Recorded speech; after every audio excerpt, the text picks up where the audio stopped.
And we're back. And we're live. Thursday, February 8th, 5 p.m. Central. If you're not here, you're missing out. As I told you guys last week, and then in the description of tonight's live, we are going to read the transcript under oath of Rocky Gregory regarding Terri Morris's case. So I want to say hello to Sheila Hawkins. Welcome. And Susan is also in the chat and on the panel. Cherie is in the chat and on the panel. Hello, Cherie. And hopefully there should be a couple more lurkers. So there's Jack. And I'm not in the chat, but I am live chatting. That's how that's going to go. So, and again, Jack is streaming this on Foul Play. So if you want to watch over there, you can watch on Foul Play, but I'd really prefer it if you would come over and subscribe to my channel and give it a watch over here. And so I just want to say hello to everyone on the panel really quick. Cherie, how are you doing?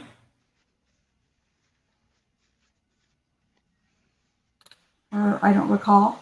Hello, I'm doing well, and hi everybody. Welcome to Inside the Wrongful Conviction of Daniel Holtzclaw. Episode 9. Hi, Cherie, it's great to see you and great to hear from you. And hello, Jack. Hello. Welcome everyone in the panel and the live chat. Should be a interesting read. I know Rhonda's she really likes this guy. Just saying. Yeah, he's my favorite. Yeah, we'll see. Oh, Gull, he drives me crazy. And Susan, missed you last week, as always. When you're not around, we miss you, but glad to have you here this week. How are you doing? I'm good, Rhonda. Thanks. It's sunny and 64 degrees here. It's just gorgeous. It feels like spring. Oh, good. Well, I won't tell you then. We got about 3 inches of snow here yesterday. So. I'm sorry. Well, it just heads from west to east. So hopefully you guys don't get it, but you never know.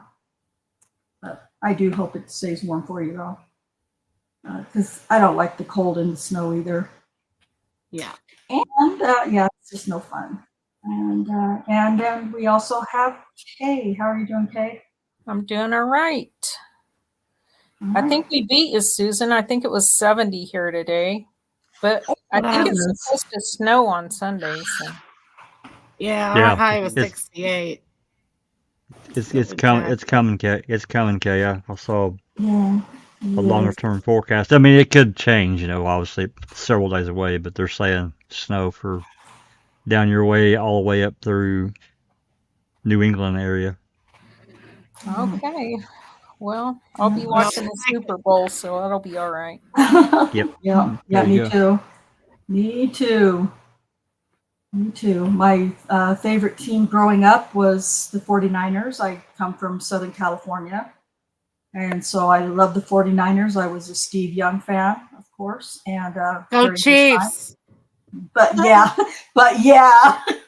now I'm pretty hardcore Chiefs. So I'm with Susan on that. I'm going to be raising our flags for the Chiefs on Sunday. Oh, wow. Thank you so much. We have a new member, Justine J. Thank you so much for joining. Those of you who were already members, hopefully you were able to see the transcript that I put into the YouTube private members only room yesterday in Discord. So hopefully that worked out right, and you were able to read it if you wanted to. So thank you so much, Justine. Really appreciate it. And let's see. I think that was all I really wanted to talk about. I want to get into this as quickly as I can. because it's going to be a little lengthy. So, and Sheila says about 65 this week, storms coming in. Yeah, it's tornado weather. You're in Missouri, is that right, Sheila? Oh, hi, little Barb. It's great to see you. Thank you for joining us. So yeah, anything I had yesterday, you guys, it's probably what's headed your way. So I'm sorry, guys. Oh, Mississippi. Mississippi was my second guess. I knew it started with an M. Okay, so we're going to go ahead and get started with this transcript. And I started making my little notes. You guys that have been watching for a while, you know, you're familiar with that. I like to make my little call outs and underlines and highlights. I got through about 11 pages, and there's just so much that I couldn't do much more. So we kind of got stuck with all after page 11, you don't have to see any more of my crap. And hello, Colette. It is great to have you here. And thank you for jumping in to hang out with us. Okay, so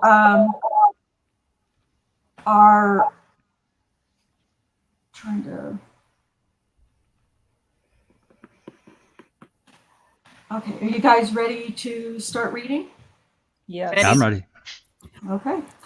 We're going to start with, well, Kay's going to read Rocky Gregory's part. Cherie's going to read the court's part. Susan will read Lori McConnell, who's going to do direct examination. Hi, Under Your Scars. Glad you're able to make it. And and then Jack is going to read the part for Scott Adams. So, okay. So whenever you guys are ready, let's go. State calls Detective Gregory. Detective Gregory, let me remind you, you're still under oath. Yes, sir. You may proceed. Thank you, Your Honor. Detective Gregory, were you assigned to investigate the case involving Terri Morris? Yes, I was. And I know that the jury has heard testimony from you and Detective Davis about finding victims off a list. Is that how you found Terri Morris? No. Terri Morris was actually the very first person to alert the police department that anything involving Officer Holtzclaw. Okay. Even before Janie Liggins, who we heard from testify earlier in this case? That's correct. How did you get assigned Terri Morris's case? It was on May 27th, came into work on a Monday. I was informed that just a few days prior, on the 24th, Miss Morris was involved in a domestic, and officers arrived at the scene. And she reported that a police officer had sexually assaulted her a few days prior. And were those reports from the incident that Lieutenant Holland just testified to on May 24th, 2014? That's correct. And did you receive the reports that were generated from that contact with Terri Morris on that day? Yes, I did. At that point, did you attempt to make contact with Terri Morris? Yes, that day, on the 27th, I tried every which way to try to contact her. Officers didn't get any good information far as where she was staying or any good phone numbers. It took quite a while for me to locate her. Was the first time that you were able to make contact with Terri Morris on June 3rd, 2014? That's correct, it was. How were you able to make contact with her on that day? Terri was so difficult to find. I mean, I checked missions, family members, phone numbers, everything that the police had involved. I tried to involve our gang unit, our vice unit, our criminal intelligence unit. We just came up short. Anytime that an officer is accused of sexual assault, we definitely need to follow through with it. So that was the persistence in me trying to find her. we then we had an informant on the northeast side that kind of was helped us out on occasion to basically being an informant for whatever's kind of going on in kind of the underworld. I knew that Terri had been probably bouncing from house to house, a crack house or whatever, and she was just being difficult to find. So on the 3rd of June, the informant notified the police department where she was, and officers came in contact with her and detained her till I was able to get over there just a few minutes later. So you met with her, not at the police department, on June 3rd, 2014? That's correct. When you made contact with Terri Morris on June 3rd, 2014, what's her demeanor like on that time period? Well, I'd already been advised by the officer she was rip-roaring ready to get out of the car. And when I spoke with her, she wanted nothing to do with police or anything like that. And I was trying to let her know why I was there. I wasn't there to arrest her or harass her. I was trying to inform her. I'd received a report that she'd been sexually assaulted, and I wanted to take time to discuss that matter with her. Did she discuss any of the details about what had happened whenever she was stopped at Liberty Station Apartments with you on that particular day? No. After kind of talking to Terri, she calmed down a little bit, after she kind of realized I wasn't a bad guy. And then she said she wanted nothing to do with it. I asked her to come down to the police headquarters, and she agreed to come. Usually, whenever a victim doesn't want to prosecute, we have them fill out a refusal to prosecute form. It's kind of for my protection and theirs, showing that this is their wishes. So I didn't have one on me. I told her I had one downtown, so she agreed to come down there. But once down there, just as soon as I even approached anything in reference to this case, she wanted nothing to do with it. So anytime you tried to ask her any questions about what had happened with the officer, that's when what would she do? Right. Terri was she was on a crack high then. She was very difficult dealing with her. She paced. She was walking around. She was belligerent with me. She was at least cordial enough, but she was crying. She was upset. She kept saying she was scared in reference to what happened. So I tried to limit my questions, trying to figure out, because the police reports I had lots of questions on, so I tried to narrow it down as far as like where the location was. She spoke about this mission to the officers, and I started hitting her up about where the location was, and she would barely answer. And then she said, I don't want to do anything. I even presented like a photo lineup to her, seeing if maybe she could point out. You attempted to do that? Oh, I attempted, but she didn't want to look at it. The form that you told the jury about, the refusal to prosecute form, did Terri Morris sign one that day? She did. And then she left the police department? She was free to go? Yeah, that's correct. Did you have another contact with her after this time? Yes. Was that on June 24th of 2014? Yes, it was. Even though she had signed this refusal to prosecute form, why would you contact her again? Well, I felt like that there was even kind of just interviewing hundreds of victims throughout the years. I felt like there was a little something there. But I told Terri, I'm never going to push you into doing anything you don't want to do. That's why I offered the refusal to prosecute. Well, then we come across the second victim, Janie Liggins. And just to clarify, do you mean the second victim who came forward? That's correct. Not the second chronologically in when the events happened? Right. Second victim that came forward on the 18th, and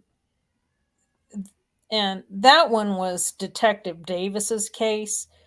We compared, and it just a lot resembled the case of what limited information that I have from Terri on the officer that assaulted her. The descriptions were matching up extremely similar, and also the actions taken that both victims had informed that happened. So I felt like I didn't know if we had a serial rapist or what was going on. So I felt like it was in the best interest of public health that I go and talk to Terri again. So whenever you make contact with Terri Morris the second time in June 24th of 2014, was it equally hard to find her as it was the first time? Yes. And did you use the same method generally? The exact same method. Whenever you find her, is she at the police department on that second date? She is not. The informant advised the officers where she was. She was walking around Northeast 21st and Kelly area. They detained her. I went over there. I approached her at that time. Okay. And so you spoke with her out in the field? Yes, I did. This time, did Terri Morris cooperate more with you? Yeah, just as soon as Terri saw me, her first words out of her mouth was, "He did it again, didn't he?" And I told her, I said, "It's possible." And so I told her I really want to talk to you and try to get more information. She said she'd talk with me. Your Honor, I would object to this time to anything she may have said as hearsay. All right, sustained. And unlike the first time that you interviewed her on June 3rd, when she wouldn't give you any information as to what happened with the officer, did she give you information on June 24th? Yes. When she gave you the information, were you able to show her a lineup on that date? Yes. And are you the one who shows the lineup? No, our policy of what we have for lineups, anybody just directly involved with the case is not allowed to show the lineup. Why? It's to not show prejudice. You bring in somebody instead of, just kind of showing pictures like, hey, look at this one. This one right here. Well, we don't want that. So I just kind of grabbed another detective out of another unit and who didn't have a clue about it. And I'm like, hey, would you show this? Were you present whenever this lineup is shown to Terri Morris? I am not. What is Terry's reaction whenever she's shown the lineup?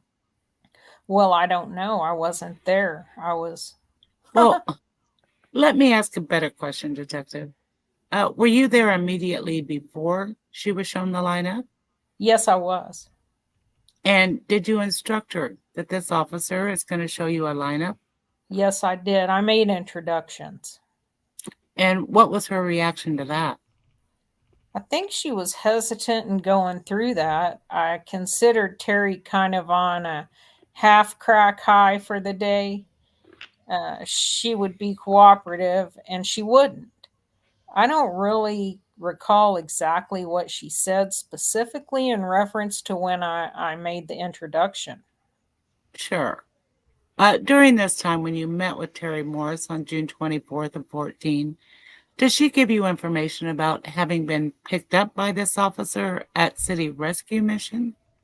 Judge, just object to the form of the question. It's leading. All right, rephrase your question. Did Terri Morris give you information as to where she was stopped by this officer?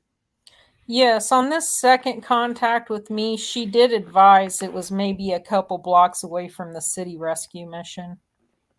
Is that in downtown Oklahoma City?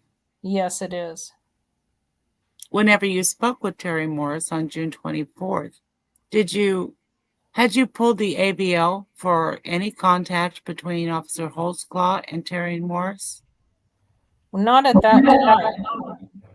Neither. Basically what we had done in reference to Terri, I went back looking at who had ran her, the CIU and the Varuna that we talked about.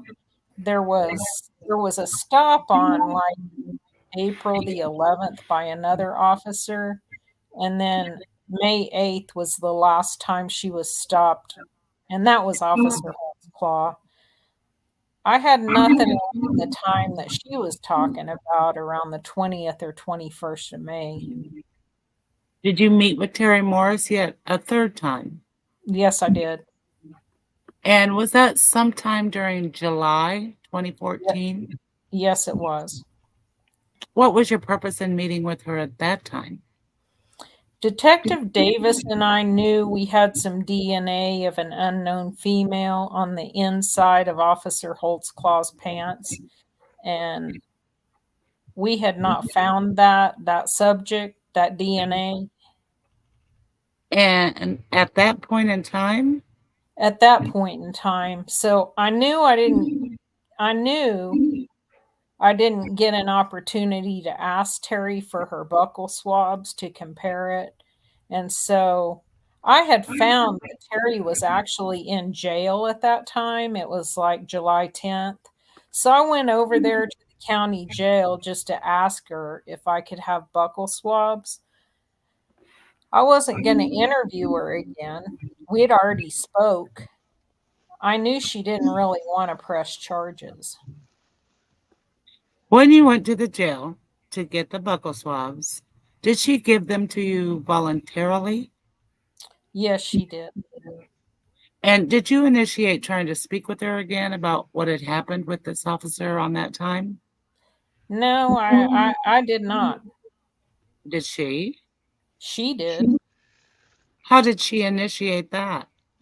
Well, whenever I made contact with the county jail to have her brought down so I could talk to her about the buccal swabs, as soon as she saw me, she's like, "Detective Gregory, there's something I want to talk with you about." Judge, I would object to anything she may have told him as hearsay. All right, sustained. Whenever she spoke with you this time about the details of her encounter with this officer, did she give you different information than she had given you the last time you spoke? Yes, she did. How so? Well, the location. Okay. Before, when she had told you city rescue, did she tell you another location about where this officer stopped her? Object to the form, Your Honor. It's leading, and it also calls for hearsay for a hearsay response. I'll sustain it as to leading at this point. Did she give you information inconsistent with the city rescue information that she'd given you before? Yes, she did. Same objection. All right, overruled. Whenever you found out the information that she gave you regarding was it about the new location? Yes. What did you do at that point with that information? She advised of the new location. She told me the direction that Officer Holtzclaw had went. We kind of covered the story again. She said she could show me. Lieutenant Musney and I then checked her out of the county jail, and we took a drive up to the location and just had her direct us where to go, and she talked me through it. And to be clear, Detective, when you say you checked her out of jail, did you check her back in after you went to that location? Yes, I did. During this the third interview at the jail in July with Terri Morris, was the subject of rehab brought up? She brought up rehab, like, yeah, she brought up rehab pretty early in the conversation. I think we just about sat down there and she brought it up. And was she in jail for a misdemeanor charge at that point in time? I believe so. Did you offer her anything on her charges to get her to speak with you on that date? No, and I told Terri, I was like, I can check you into rehab whether you testify or not. I don't know really what she was wanting at that time. I said, I can definitely, talk to people about it. But I let her know that I had, wasn't in charge of all that. And she acted like she understood. Detective Gregory, did you hear Ms. Morris testify today that it was you and Mr. Giger who went to the county jail to meet with her in July? Yes. Was it in fact you and Mr. Giger who went with her? No. Went to meet her? No. Who was it? It was Lieutenant Musney. Wow. And you told me that you received some different information about location from Terri Morris on this date. What did you do with that information? After she had advised me of the direction that she was taken in Officer Holtzclaw's car, I checked her back into the county jail. I went back to my office, and then I made contact with Joe Hill in reference to the AVL. And then I compared at that time what Terri said, compared it with the AVL on May 8th, as she was claiming.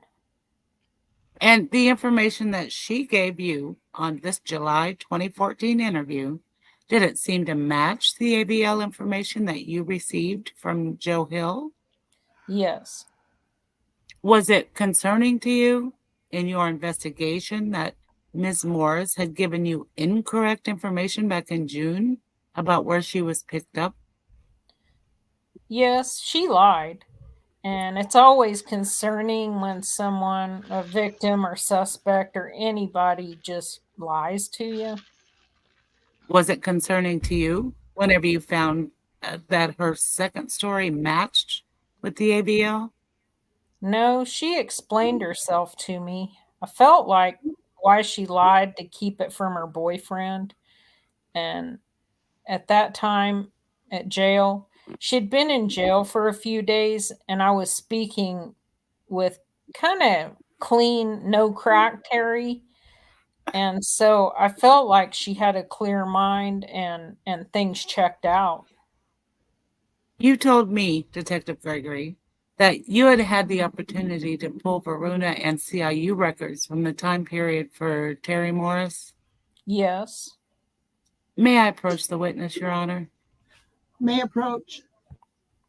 I'm handing you, Detective Gregory, what's marked as States Exhibits 310 and 313. Are those the Varuna and CIU records that you pulled? Yes, it is. Your Honor, excuse me, the state would move to admit States Exhibit 310 and 313. Your Honor, we object. At this time, I'd ask to approach. All right. Your Honor, Ms. Morris was very specific in her direct examination and cross-examination that she said that the alleged assault had taken place on about 3 or 4 days prior to the domestic, which would have made it May 20th or May 21st. The records they're trying to introduce are from May 8th. I object to it because that's not what the witness testified to. They're just manufacturing a date, and I object to it. We're very specific about that date. Your Honor, she was also very clear that she didn't really know what date it happened on. In fact, she testified pretty much that she didn't know any date that was ever given to her.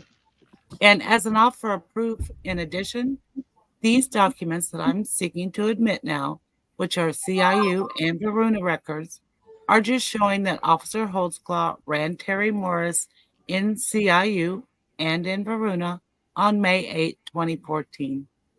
The state will also seek to offer further documents that are ABL records showing that Officer Holtzclaw was in the area exactly where Terri Morris said going from 26th and Lindsay to 24th and Lindsay to 33rd and Hill to 26th and Kelly on May 8th.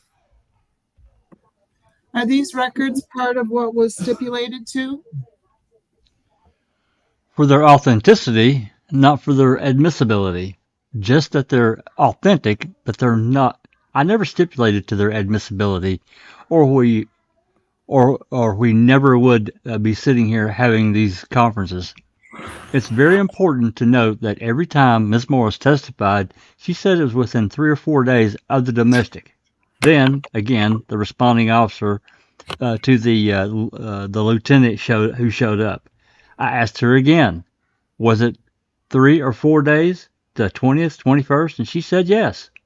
So these records have not been properly, they're not proper at this time. They're irrelevant, and I object to them confusing to the jury. And Judge, any discrepancy between the date that Ms. Morris gave and these records would go to the weight, not the admissibility. It's certainly fodder for cross-examination, but it doesn't make them irrelevant. So basically, the objection then is based on relevancy because? Well, it's not only relevancy, it's also in violation, Your Honor. I don't dispute that these are accurate records. I just dispute that there's been any testimony whatsoever that anything happened after the 20th of May 2014. We agree that if these records from the 20th or 21st, that they would be admissible. But she never testified to anything happened back all the way up to May. I think it's also important at this time to note that the other officer that they say had contact with Miss Morris the previous month. April? I'm sorry? April? In April, Your Honor, that it hadn't contact with him had actually been charged in Oklahoma, had administrative hearing for having sex with prostitutes on duty, and that actually occurred. He was actually fired. He appealed it through the arbitration board, and he's back on duty today. But at that time, that all this happened, I think it's important to note that I've not received any AVL information from the officer who admitted he was with a prostitute and paid one while he was on duty.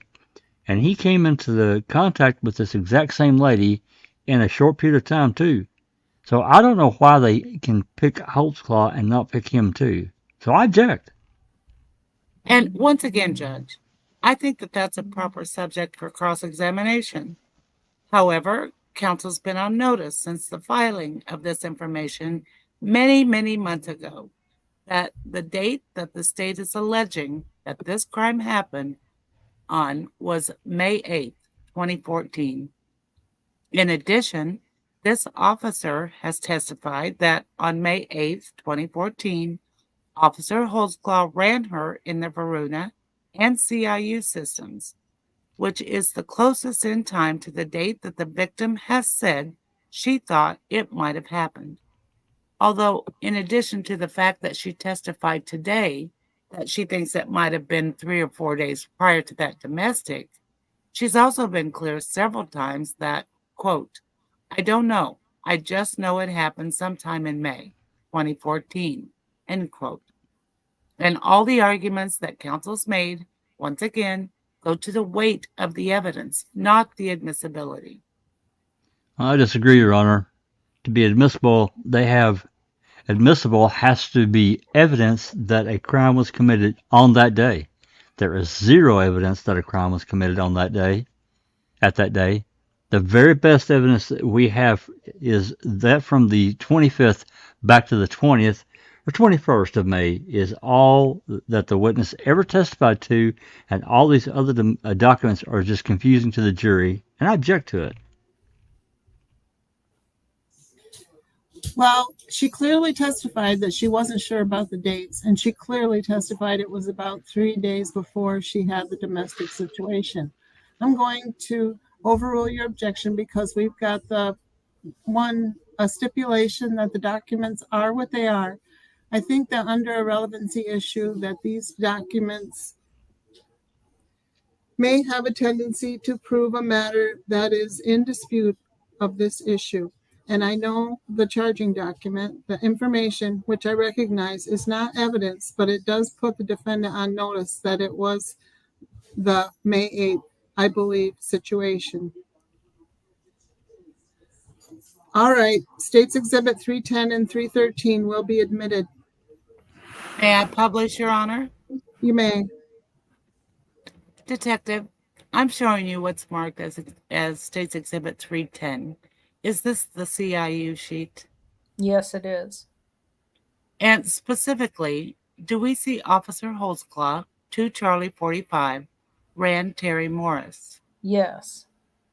And the CIU sheet is from May 8th, 2014? Yes, it is. Sometime after 2010 hours? Yes. So 8:10 p.m. Yes. Okay. And looking at States Exhibit 313, is this a Varuna sheet? Yes, it is. And do we see on this Varuna sheet that Officer Holtzclaw is running Terri Morris? Yes. Do we see 3 times when Officer Holtzclaw ran Terri Morris? Yes, that's correct. Was that concerning to you? Not necessarily on, no. Why? Well, on Varuna, we don't have, in the cars, we don't have different screens. So you do a traffic stop and say you need Varuna up. So you plug in somebody's name, it'll pop up. You get to doing something else and you need something else maybe off the internet. Look at different records. You close it out. Then you need Varuna back up, so you enter the name and it pops up again. It's pretty regular. And this entry that we see for Sherry Ellis, that's also showing Officer Holtzclaw running Sherry Ellis? Yes. And is that the same entry that Detective Davis testified to earlier about May 8th? That's correct. And Detective Gregory, to be clear, Detective Davis had testified earlier that it was significant to her that Detective Holtzclaw had ran Sherry Ellis May 7th and also May 8th. Do you recall that testimony? Yes. Is it different that Officer Holtzclaw here ran Terri Morris just within seconds? Well, it's a few hours later, but Well, he ran Terri Morris 3 times from 2046 to 2053. yes, I'm sorry. Restate your question. Okay. You just told me, I think, Detective Gregory, that an officer might pull up someone on Varuna and look at the reports or prior contact that they may have had with Oklahoma City Police Department and back out of the program and need to come back to it again. Yes. Is that different from Officer Holtzclaw, running Sherry Ellis on May 7th and also on May 8th? Yes, that is different. Did you also pull the CAT calls from May 8th, 2014, around the time period that we've just seen he was running Terri Morris? Yes. May I approach the witness, Your Honor?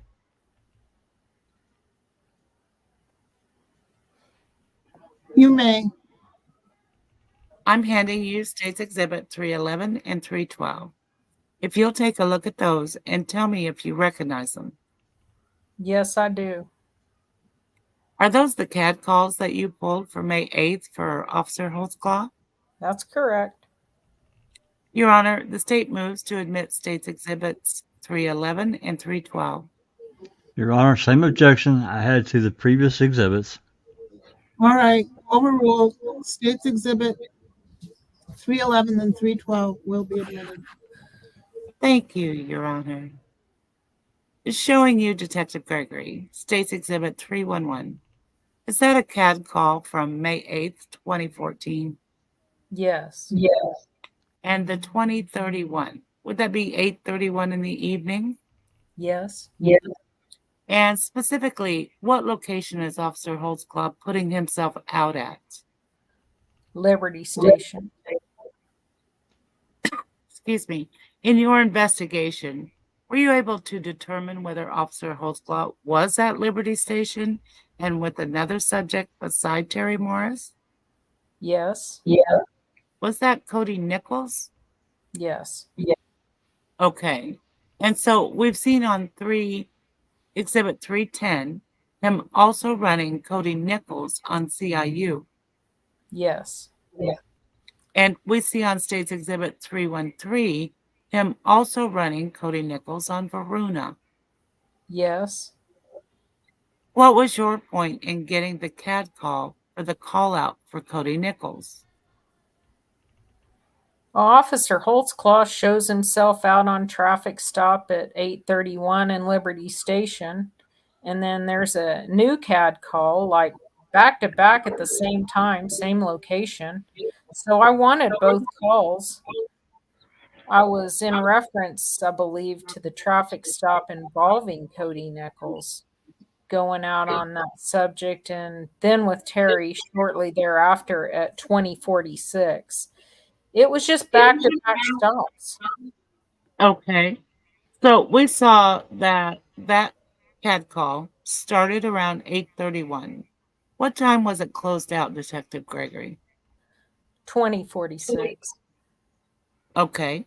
Showing you State's Exhibit 312. Is this another CAD call for Officer Holtzclaw? It is another CAD call, yes. And is that just seconds after we saw the last CAD call closed out? Yes. And what location was Officer Holtzclaw putting him out on this CAD call? Now it's at 24th and Lindsay. The first CAD call being at Liberty Station, and the second CAD call being at 24th and Lindsay. Was that significant to you in your investigation? Yes, it's in reference to where Terri said she was taken. And within State's Exhibit 312, was there any information that Officer Holtzclaw was going to transport the subject that he came into contact with at 24th and Lindsay? No. Is that a 1014? Is that the 10 code for transport? That's correct. Was that significant to you in your investigation? Yes. At any time you transport a member of the opposite sex, you have to go 1014. Let dispatchers know. As has been testified by Detective Davis. In this case, that happened. I want to Whenever pause you- for a second. Sorry, Susan. I just wanted to pause for a second and discuss this thing about Daniel or Officer Holtzclaw not calling a 1014 when he transported the female, Terri Morris. We've talked about that before in other accusers that we've covered, and we've played that radio traffic for you that we have. I would suggest that there is no radio traffic for that transporting of a female, because I do not believe that he transported Terri Morris anywhere. I don't believe he did.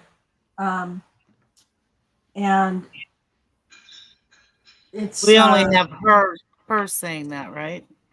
We only have her saying that. Well, what I believe we really have is her repeating what Rocky Gregory told her to say. I also do not believe that that they checked. I mean, they checked her out of the jail, of course, and took her wherever. I don't believe for 1 second that she told them where to go based on where the officer took her. I don't believe that. I just don't. And If she was going to there, do that, they would have recorded it. yes, Right. exactly. Just like we've talked about in other cases, when you've got such a great piece of a smoking gun that goes to prove your case, you want to show all the evidence that you have that shows that, and they would have recorded it. I fully believe they took her for a drive, no doubt, and I believe that they had in their hand, my opinion completely, they had in their hand the AVL printout, and I believe that they directed her where to say to go, or however they did it. But I do not believe that Daniel transported her anywhere. And I believe that a couple of years ago, when Cherie and Kay and I were doing maps and trying to figure out AVL and everything, I believe we figured out, or enough to satisfy me anyway, why Daniel was idle at the location that he was for, I don't know, 10 minutes or 15 minutes. And it wasn't because he was sitting there assaulting Terri Morris. I believe it's that he was sitting there looking to see where she went from Liberty Station Apartments. The stop happened at Liberty Station Apartments. There's no doubt about that. But I believe that he left her there at Liberty Station Apartments, or wherever she was when he made contact. And he made the stop. He did his normal routine and asked her questions about a drug house, or, you know, where are you buying your drugs, and all those questions that he would normally ask. And then took her crack pipe away from her, and did whatever he did with that. And then he drove away, and she continued walking down 26th, down Lindsay. And I believe that he pulled over, he rounded the corner at 25th, I think it was, and Lindsay, and he sat there. And he, from what we were looking at on the map a couple of years ago, it looked to us, to me and Cherie, and I think Kay was there when we were doing it, that he had a clear view to the address. They give a physical address of where he allegedly dropped Terri off at, an address to a house. And I believe that that house may or may not have been a drug house, or it may or may not have just been someplace where Terri stayed. Who knows? But I believe he dropped her off there, and then he went down around to 25th, and he pulled over, and he watched through what we thought we could see was a clear view of somebody coming and going to that house on 725 Northeast, whatever that street was. And I think he sat there and he watched to see if he could see her going into this house. So you think he did transport her? No, I don't think he did at all. I don't think he did at all. You just said he dropped her off at a house. Well, I might have said that, and I apologize. Where they say he dropped her off. Okay. Like federal story. It's not where they say he dropped her off. It's where they say he assaulted her, and then he took her on to Hill Street. And then took her around. Yes, I'm sorry. Thank you. Yes, one of those days. She didn't drop her off. I apologize. That was the wrong thing to say. But that's where they allege that he assaulted her. But they give an address to a house where he allegedly assaulted her. I don't think at all that's what happened. I think he left her where he contacted, and then he left and he pulled around down to 25th where he could pull over and had clear view from where he was sitting idle, where he could see that house to see, I think, to see if he could see Terri Morris walk to that house, which may or may not have been a drug house. Who knows? We don't know. But I think that's why he was sitting there idle for 10 or 15 minutes, whatever the ABL shows. And then he went about his way, and you know, the little area, and I'll put it in, I'll put this in Discord for you guys in the next couple of days. He went on his little travel thing. He did make not really a zigzag pattern like they're going to say, but you know, he just, you know, made some turns on some short streets and then, you know, back around and back down. He's patrolling the fucking area. That's what he does. That's what cops do. That's just my analysis of why we don't get a radio traffic call for transport of a female, because I don't believe he ever took her anywhere. I have another thing I want to bring up that Adams talked about early on there. Who's this other officer that got in trouble? Jeff Sellers. Okay. He's the one that stopped her in April. Yes. On April 14th. April 11th. Well, yeah, I don't think 11th, so. 14th. Is it April 11th and not April 14th? Whatever, it doesn't matter. It doesn't matter. But And he I was thought it was- supposedly on desk duty that day or something on the 20th or 21st when she says it happened. Yeah, he was Yeah. on light duty. No AVL provided for him, is what the police report says. Yeah, but that just, I don't know. I just have issue with it.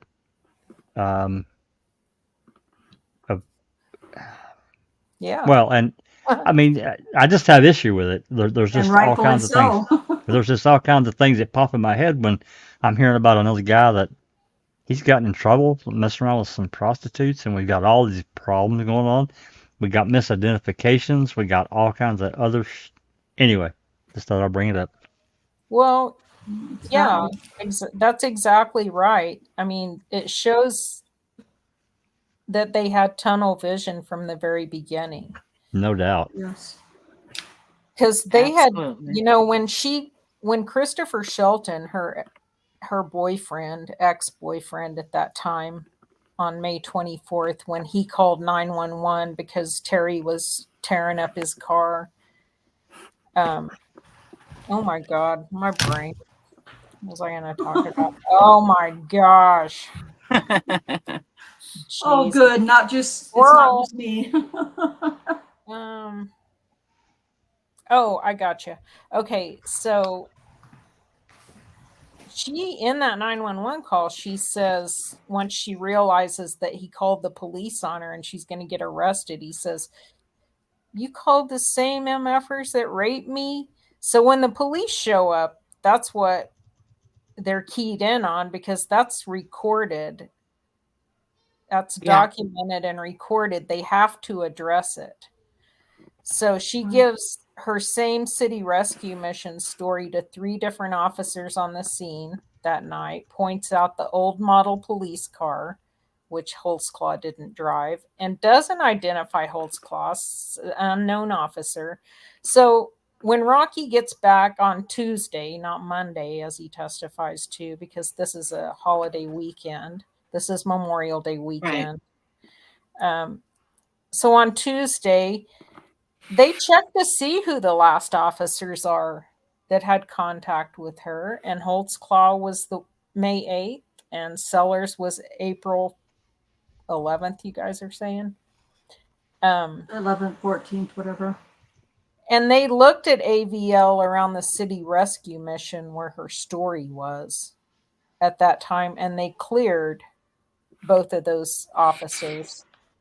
They actually looked for AVL, which is the GPS for people who don't know, that tracks the officer's car. They actually looked to see if any officer had been in that area at that time. So they had already cleared Daniel of this. Mhm. And Terri then gets interviewed by Rocky on 6/3, and she signs the decline to prosecute. And it would have been over if Janie Liggins wouldn't have come forward. And I think they realized after they interviewed Holtzclaw and they had Janie Liggins' statement and they had taken possession of Daniel's car, that more things that she was saying were incorrect. They knew didn't happen, like Hands on the car.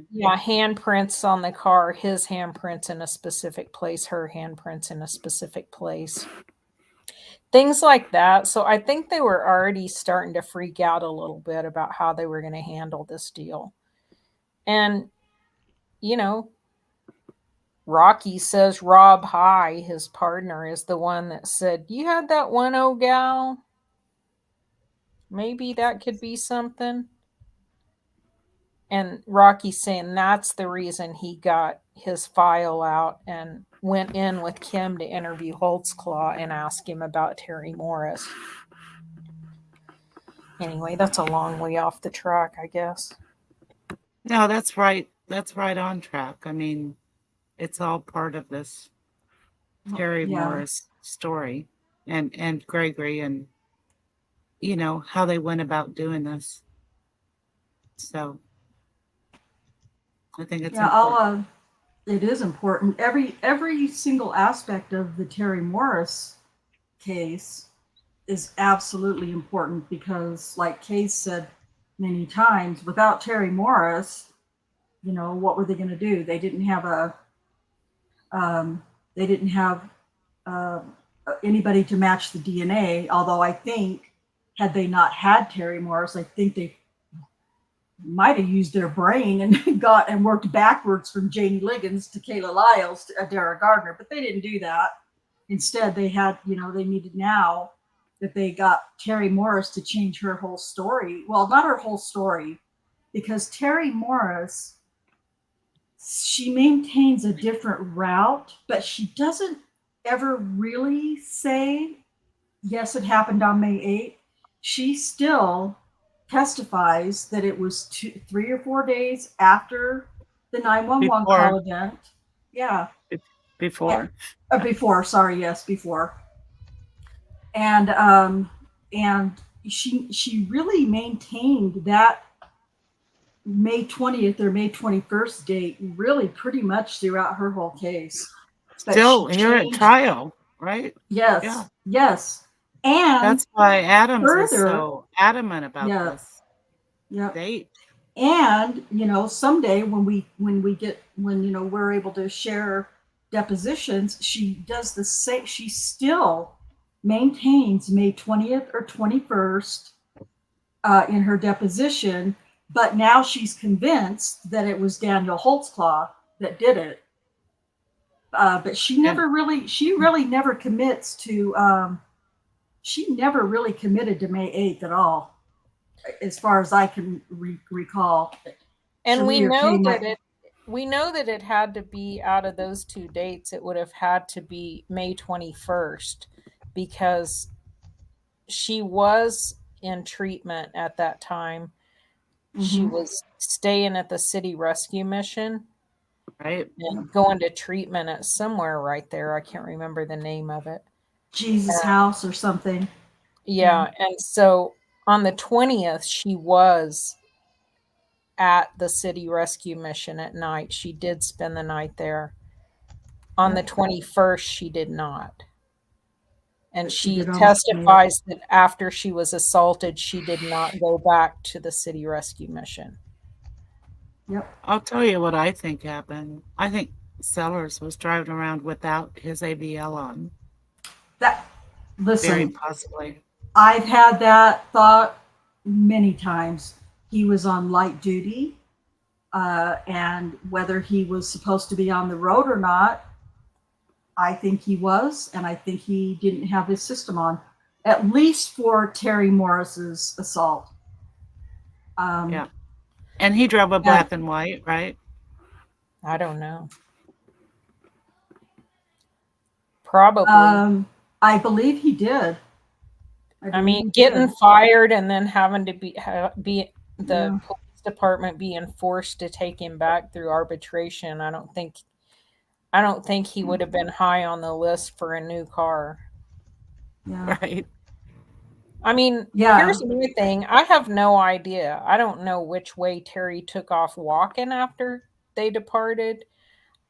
I tend to want to believe that her story about being assaulted near the city rescue mission could be true, but equally I have to give just as much weight to the fact that she could have just said that to get out of trouble. Yes. But she did give this consistent retelling of it that night to 3 different officers. And then however many days later, between the 24th and the 3rd of June, to Rocky. He doesn't testify that she told the story at that time, but she did. Yeah. He lied right there in this trial testimony. He lies a lot. He does lie a lot. Yes. He's Really used to does. getting away with it, I guess. It's disgusting. It is disgusting. I mean, yeah. So who knows? It just really. Who knows?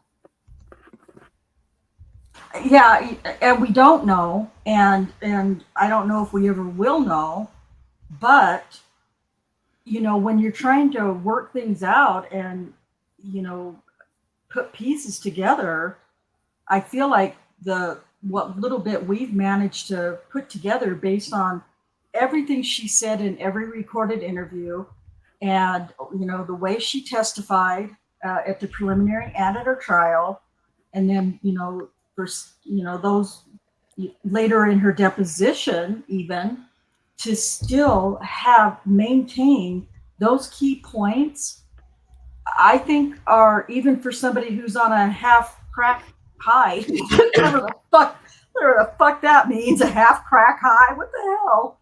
Sheila Hawkins even said in the chat, what's a half crack high? I don't know, but Rocky's got his own language, so he's so dumb. He is a dumb idiot. Real quick before we get back to the transcript, Justine J said, this cop who was on desk duty for being with prostitutes, he wasn't on desk duty for being with prostitutes. He was actually fired from the department for that. But then he won back his position or his job through binding arbitration or arbitrary, I don't know what it's called, through the FOP, the police union. He got his job back through the police union fighting for him.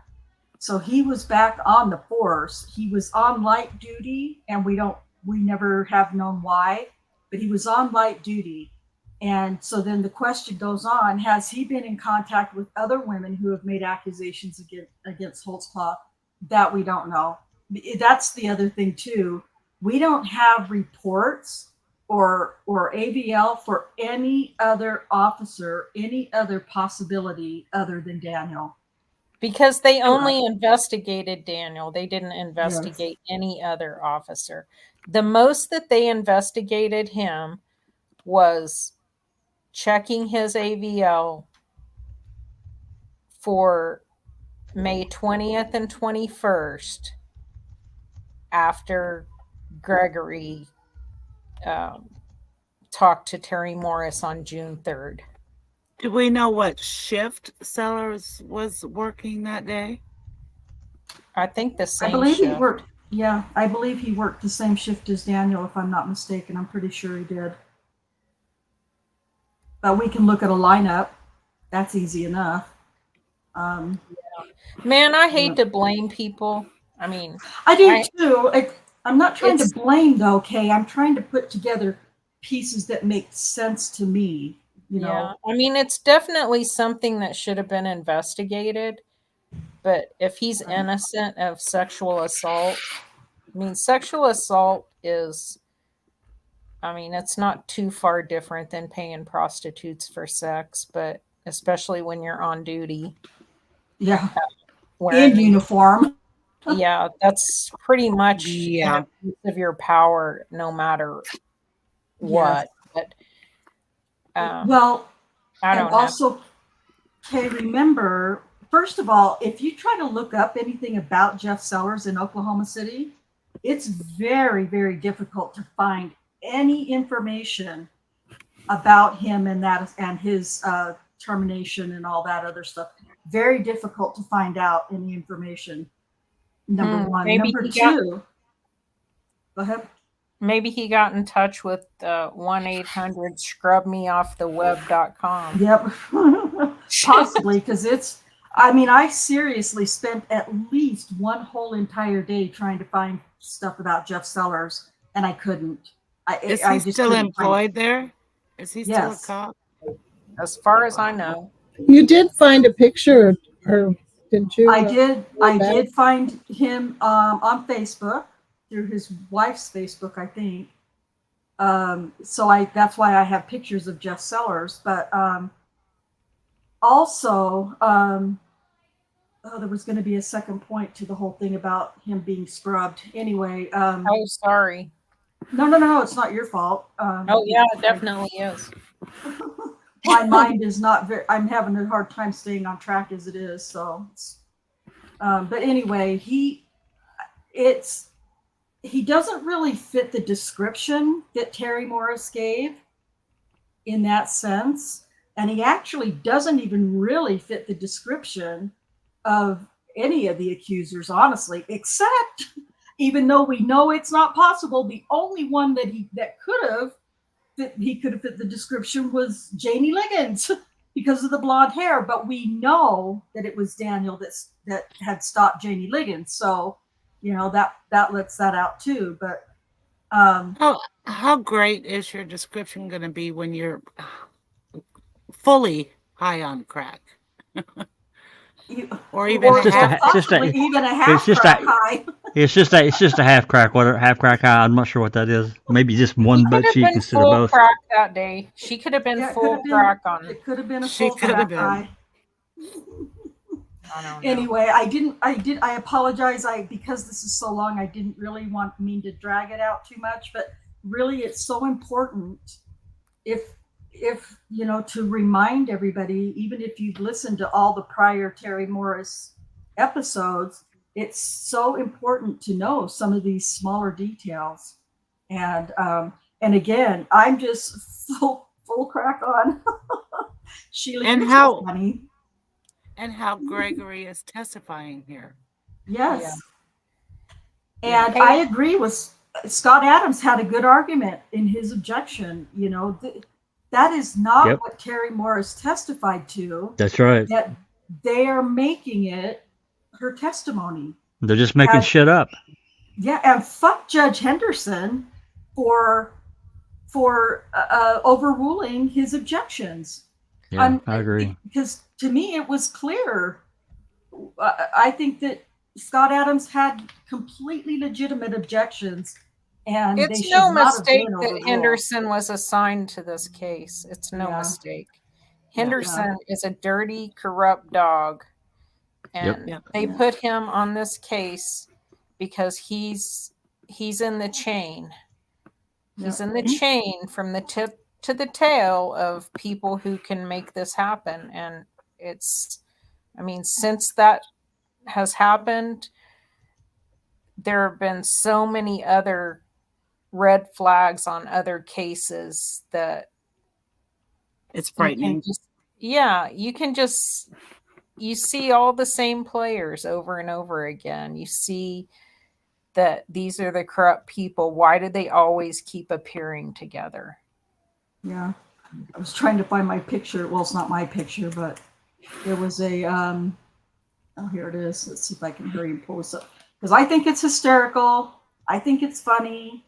And, but this was, there's an article, and I don't remember, Kay, if it was through NonDoc or somebody else, but I want to show you this picture.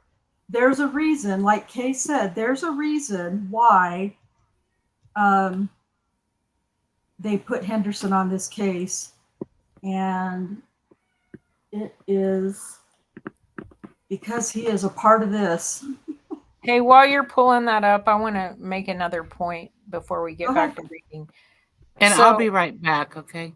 Okay. So I imagine, I can just imagine Musney and Gregory taking Terri on that ride. And well, we know, and maybe I think it's going to come out maybe in cross if it doesn't come out here in direct, that Lieutenant Musney had pulled up a Google map in the July 10th jailhouse interview. And I think Rocky lies about it initially, but then he gets caught in the lie. So they had given guidance to her, showing her a map, and she's very familiar with Daniel's sector. I mean, you can hear her. She doesn't have an issue saying which street is what. She knows that area very well. She's never driven a car. She's walked everywhere she's ever been. She's lived in that area her whole life. But here's what I can just see Rocky saying, okay, did he start out this way? You were right here where he pulled you over. Remember, he called you in right here. Now the car was pointing this way. So did he just take off this way? Going this way? Yeah. And then Rocky goes and gets to where the ABL says to turn. And here, did he turn left here, Terri? Mm-hmm. And I imagine that he did that to her the whole way to refresh a path to basically right around the area where her grandmother lives. Yeah. And that's, I mean, I bet when they realized that, because her grandmother's address is documented in the Varuna, because she's been, I think it's like many times. 800 Hill Street or something like that. Yeah. So yeah, there's an article, and I bet you could Google it and the article will come up. But this is the chain here, Big Pimpin' in Oklahoma County DA's office. So this is Judge Henderson to the left. The guy in the middle with that smile I've never seen on him before is at the time was the Oklahoma County DA. And then of course, Galen Gigger, who prosecutes Daniel. And these guys are all three. And I'm going to see, while you guys are reading, I'll see if I can find the article and put it in the chat for you guys. And so if I get behind on scrolling the testimony, that's because I'm looking for this story, because it's pretty interesting story. And these three, at the very least, like Kay said, these guys are the strongest part of the chain, in my opinion. So yeah, just put Rocky and Kim to the right of Galen Gigger there. Yeah, you know what? I think I'll do that. And someday I'll just put all the little creeps on the Oklahoma Court of Criminal Appeals. Put them over Timothy Henderson's head, or down on his robe or something. Yeah, yeah. I'm gonna play with that now. I have another project because I don't have enough. Put horns on him and like a picture. Speaking of horns, I'm pretty sure that nobody noticed this but me, but it was absolutely intentional. Go back to, I think it was last week's episode, and look at the thumbnail where the prosecutors are all down in the left-hand corner, and look at Galen Gigger's head. There's a fucking horn on it. Mm-hmm. And it was just a part that I couldn't get to come out of the background when I was erasing the background. And I thought, you know what? I'm just going to make that one of his devil horns. So you just go look at it, because I think it's pretty funny, but you know, I'm easily amused. So, okay. We're going to get back to this testimony.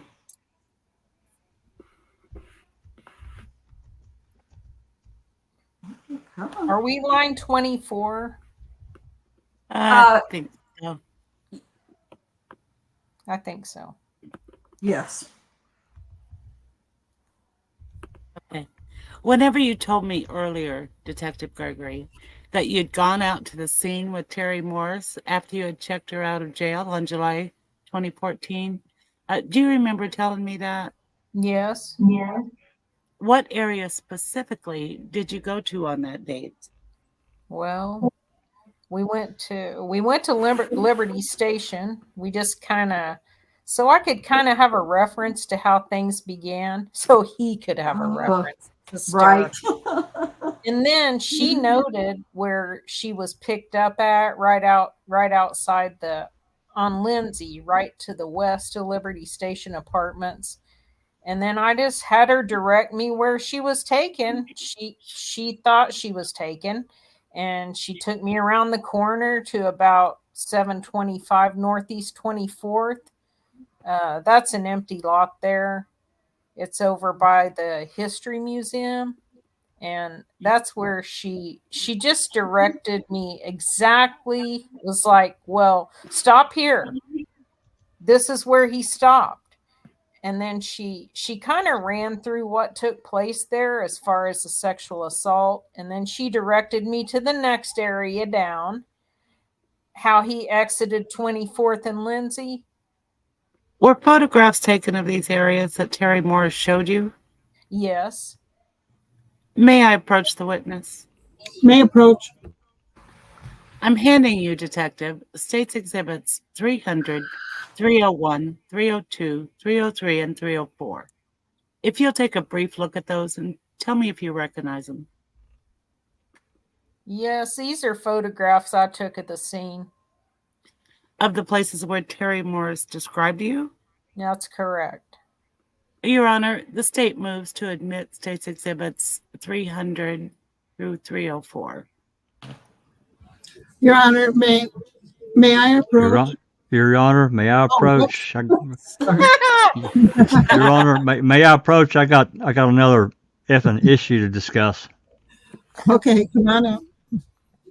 Again, Your Honor, my objection is this: is that Ms. Morris said that this happened neither on either I think that's supposed to be either the 20th or the 21st. Again, these are photographs that they're alleging that an assault took place on the 8th, and I object under those grounds. Well, there hasn't been a proper foundation laid yet as to the photographs. From the witness, Judge?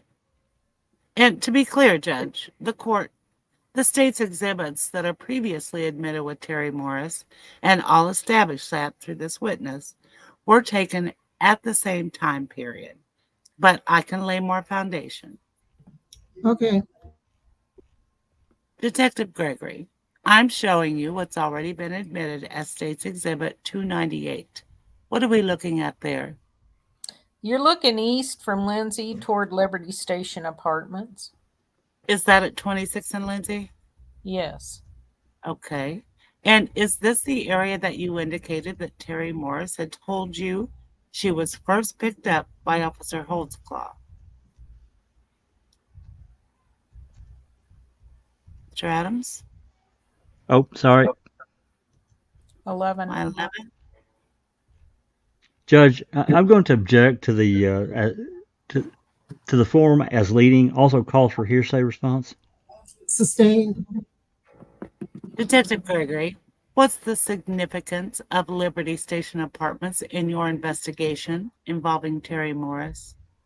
It's where Officer Holtzclaw had stopped Terri Morris. Showing you State's Exhibit 299. What do we see there? This is the location where she said that he stopped the vehicle, where he transported her around the 24th and Lindsay, about 725 Northeast 24th. The empty lot there, that's facing north from the car there. And this is where she said the sexual assault occurred. And this apartment complex right here, Detective Gregory, do you know the name of that complex? I believe it's Capitol Crossing. Okay. Showing you State's Exhibit 305. What do we see there? This is actually Leaving from 24th and Lindsay back north, she directed me to an open field area where she said that she felt like Officer Holtzclaw was getting ready to pull into. And this is a hill off of Phillips Street, and there's just this open, it's almost like a park like, but there's no. And State's Exhibit 306, what are we looking at there? This is the Urban League Court. This is where she said that she was dropped in the area so she could walk over to her Terry Wayne. She called him Uncle. Terry Wayne's house. And did you hear Ms. Morris's testimony today that Terry Wayne lives in Capitol Crossing Apartments? Mr. Adams, line 17. Just somebody read that for a second. I got a phone call. I apologize. Your Honor, object to Forma's leading. All right, overruled. You can answer. Yes, she did say that. What we see here depicted in State's Exhibit 306, is this Capitol Crossing Apartments complex? It's not the apartment complex, no. I see on the street sign in State's Exhibit 306 that the intersection is 26th and Urban League. Yes. Did you hear Ms. Morris's testimony that where Terry Wayne lived was at the intersection of 26th and Kelly? Your Honor, again, I would object as to the form. Overruled as to the form. You can answer the question that's specifically stated. Yes, I did. Is 26th and Urban League close or far away? Or where is it in relation to 26th and Kelly? I believe Urban League is about a full block to the west of Kelly. Is it the next intersection after Kelly? Yes, I believe so. And are the state's exhibits that I've just shown you, Detective Gregory, State's Exhibit 298, 299, 305, and 306, are those some of those pictures that you were telling me that were taken based on your trip with Terri Morris? Yes. And did you acquire ABL records for May 8th, 2014? Yes, I did. Why did you do that? Well, to compare what Terry was saying, she was being pretty specific as far as the route that was taken during the traffic stop and after the stop while she was in Officer Holtzclaw's car. So after I checked her back in the county jail, I checked AVL to compare her story. And the ABL records that you received on May 8th, 2014, did you give those for times matching the times that Terri Morris was run on CIU and Varuna by Officer Holtzclaw? Yes. What is that question? I didn't understand that either. That doesn't. The ABL records that you received on May 8th, that doesn't work. No, it doesn't. She means to say, and the AVL records that you received for May 8th? Yeah, Yeah. But she said on May 8th? Yeah. Yes. And he's just relying on her to testify he's for just like, him. So yep, he says yes. Yep. That's right. Yeah. That's Hey, I'm bad. too dumb. I don't catch prepositions. Don't even know what one is anyway. Just a dumb country boy. Yeah. May I approach the witness, Your Honor? You may. Detective Gregory, I'm handing you what's marked as State's Exhibit 308 and 309. If you'll tell me if you recognize those. Yes, I do. And how do you recognize those? This is the aerial view with the timestamps for the AVL. And this is also another AVL locator for the time in question on May 8th involving Terri Morris's stop. For the time that Terri Morris was ran in Varuna and CIU by Officer Holtzclaw? Yes. Your Honor, the state moves to admit State's Exhibits 308 and 309. Your Honor, objection as I previously stated. Come on up.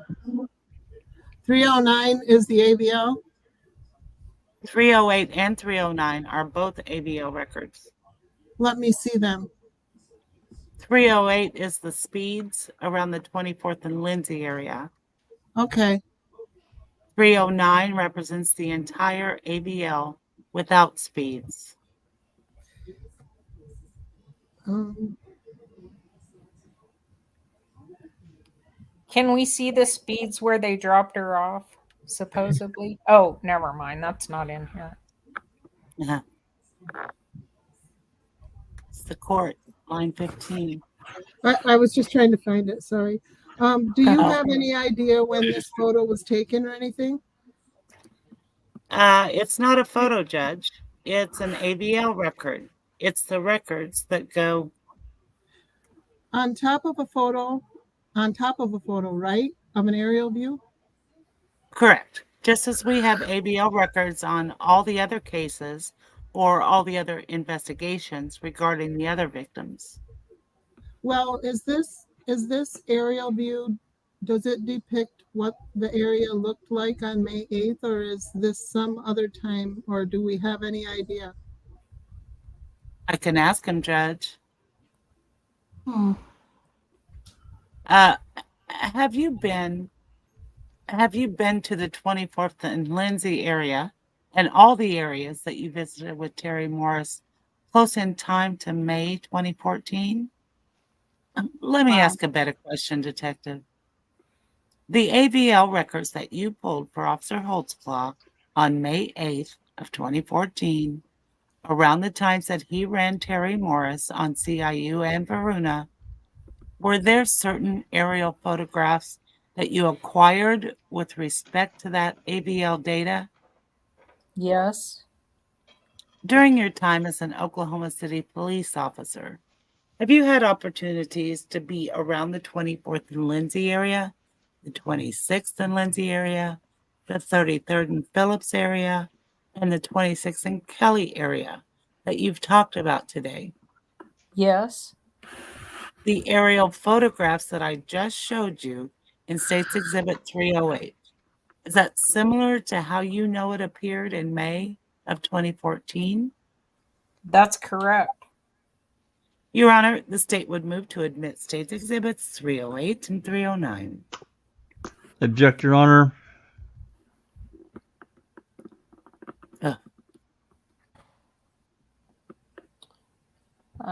The court, line 1 on 3236, Cherie.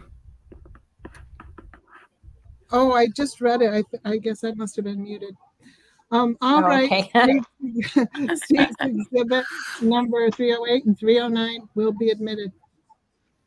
Showing you, Detective Gregory, State's Exhibit 308. Are those the ABL records you were telling me about just now? That's correct. This street, what is that area indicating? It's Northeast 24th. Okay. And to be clear, this area that's depicted right here indicating, what is that? That's Liberty Station Apartments. And does the data show Officer Holtzclaw's vehicle going north or south? It shows it where he goes southbound from the complex. Okay. And so it's going towards Northeast 24th? On Lindsay, that's correct. Is this Lindsay Street right here indicating? Yes, it is. It's 24th Street area. Is this area right here indicating the Capitol Crossing apartment complex that you testified to earlier? Yes, it is. And specifically looking around that Capitol Crossing apartment complex, does Officer Holtzclaw have 0 speeds around that apartment complex? Yes, he does. Specifically, do you see that he has a 0 speed at, I believe that's 851, kind of obscured by that dark tree right there? Yes. And he has a 0 speed at 8:56. Yes. And he has a 0 speed at 9:01:24 p.m. That's correct. Is that our last data point? Is that 9:01 p.m. data point? That's correct on this. During your investigation, did you receive information as to what time Officer Holtzclaw's car started moving again? I believe it's 2101 hours. So a little bit after the 0 speed at 9:01:24. Yes. So we have 0 speeds from 8:51 through 9:01. Is this at this location? Yes.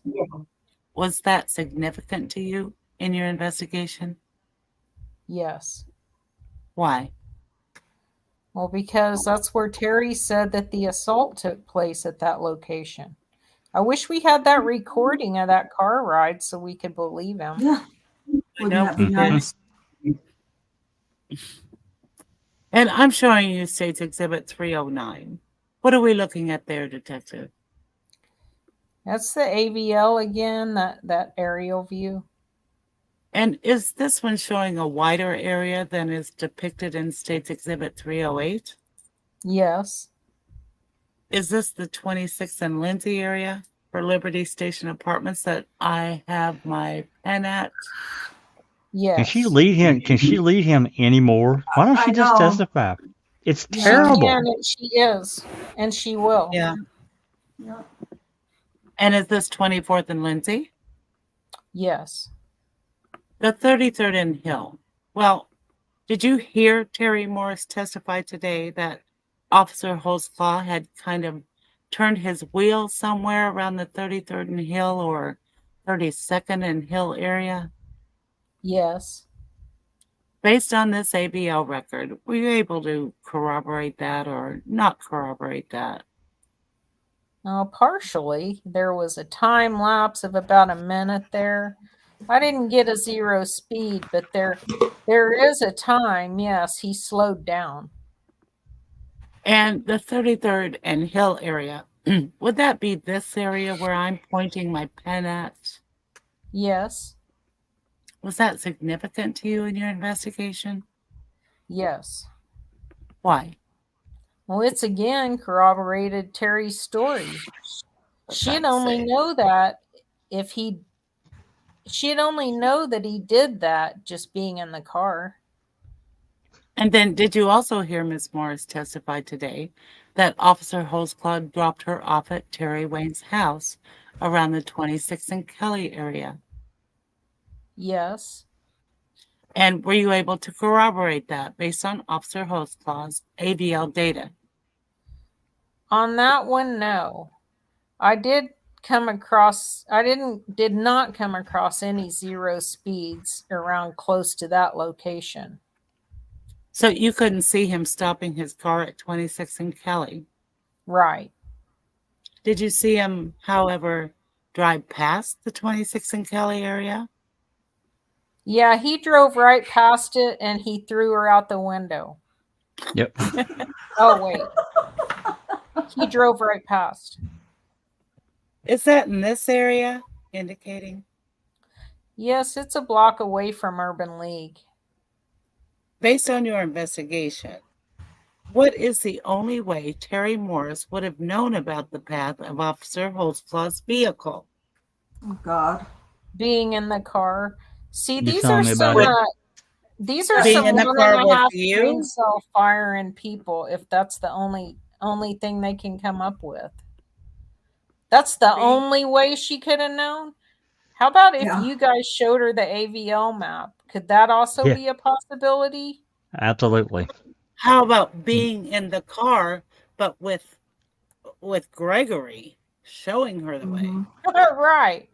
And we don't know that he didn't do that because we don't have that recording. Exactly. Such bullshit. I'm going to, while you guys continue reading, I'm going to take the transcript off the screen. I'm trying to find these exhibits that 308 and 309. Is that what they were? Yeah. Because I want to see. I want to see what exhibits those were, which pictures they used. So you guys can go ahead and keep reading if you'd like, and I'll Okay. look at these. And even though you weren't able to locate a 0 speed for 26 and Kelly, was it significant to you that his car passed through that area? Yes. Why? Well, because again, she wouldn't have known that he did a big loop, zigzag back to Phillips, back east to Kelly, and south. And did you also pull Officer Holtzclaw's lineup and activity report for May 8, 2014? Yes. And were you present in the courtroom, Detective Gregory, for when Terri Morris said that she thought that while she didn't know the exact date, the assault could have potentially occurred 3 to 4 days before that May 24th date? I didn't Yes. understand what I just said. She thought that while she didn't know the exact date, the assault could have potentially occurred 3 to 4 days before the May 24th date. What? Okay. Which So, would yeah, make her you heard her timing say that. Now they need to discredit her right. for that thing, for that one Which part. would make her timing of the assault being, give or take, May 21st, 2014. That's correct. Was it concerning to you in your investigation that Terri Morris thought that the date of the assault was May 21st, 2014? It was in the beginning. She was claiming that from the first time she spoke with officers, made it very difficult in trying to sort this out. Then, once I met Terri and realized she had a crack problem, how she was acting, it wasn't a big shock that she was off on times. I know you answered this for me before, Detective, but I think you said you had been on police force for about 16 years, give or take. Is that right? Yes. During How that much 16 years on the police force, have you encountered people with drug addictions or who have been under the influence of drugs and intoxicating substances? Yes. How many times? How countless. Hundreds? Yes. Based on your experience with such people, does that affect their ability to remember dates and times? Yes. Does it make it easier or harder? It's harder. On that same line, Detective Gregory, whenever you pulled the ABL and were able to see that Officer Holtzclaw was traveling along the same path that Terri Morris was telling you about, was that significant to you, even in light of that date discrepancy? Yes. How so? Well, it showed me she was telling the truth about this. Here again, she wouldn't have known unless she was in the car with him to take that exact route. It's the only way. And does it amaze you that she remembers the exact route after all this time? Sorry,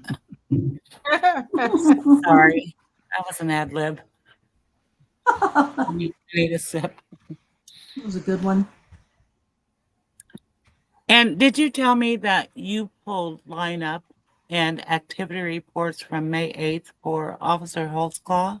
Yes. May I approach the witness? You may. Oh, sorry. showing I you. don't know what I'm doing. I'm showing you States Exhibits 314 and 315. If you'll take a look at those and tell me if you recognize them. Yes, I do. How do you recognize them? Yes, these are records that I pulled. It's Officer Holtzclaw's activity sheet for May 8th, and then also the lineup for May 8th as well. Your Honor, the state moves to admit States Exhibits at 314 and 315. Your Honor, same objection I had on the other bullshit exhibits you allowed into this trial. All right, State's Exhibit 314 and 315 will be admitted. Is this the State's Exhibit 314? Is this a lineup sheet? Yes, it is. And you testified earlier that it's for specifically May 8th? Yes, I did. And does it show Officer Holtzclaw was on duty on that night? That's correct. I'm also showing you State's Exhibit 15. Is that his activity report for May 8th, 2014? Yes. Did Officer Holtzclaw put himself out at the 24th and Lindsay area with Terri Morris? He put himself out at Liberty Station, out on a subject, and that was the total amount of time between the first stop, Cody Nichols, and then with Terry. He just took the one entry for Liberty Station. So he took one entry, even though we know that he came into contact with at least two people. Yes. Is it possible that they were together? No, they weren't together. Here's what happened. He was on the stop with Cody Nichols, and you hear on the it's attached to Terri Morris's radio traffic too. Okay. And so he calls off the call, ends the call with Cody Nichols, and he's been watching Terri Morris over across the way while he's out with Cody Nichols.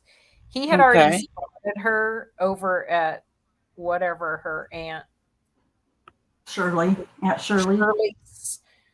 crack house, the known drug apartment that Holtzclaw had been watching. Is that right across the street there or what? Well, he could see it from where he had Cody Nichols stopped. So, okay. And he watched her walk away from there, and he made contact with her as soon as he finished the Cody Nichols. Yeah, he caught up with her and stopped her. Yeah.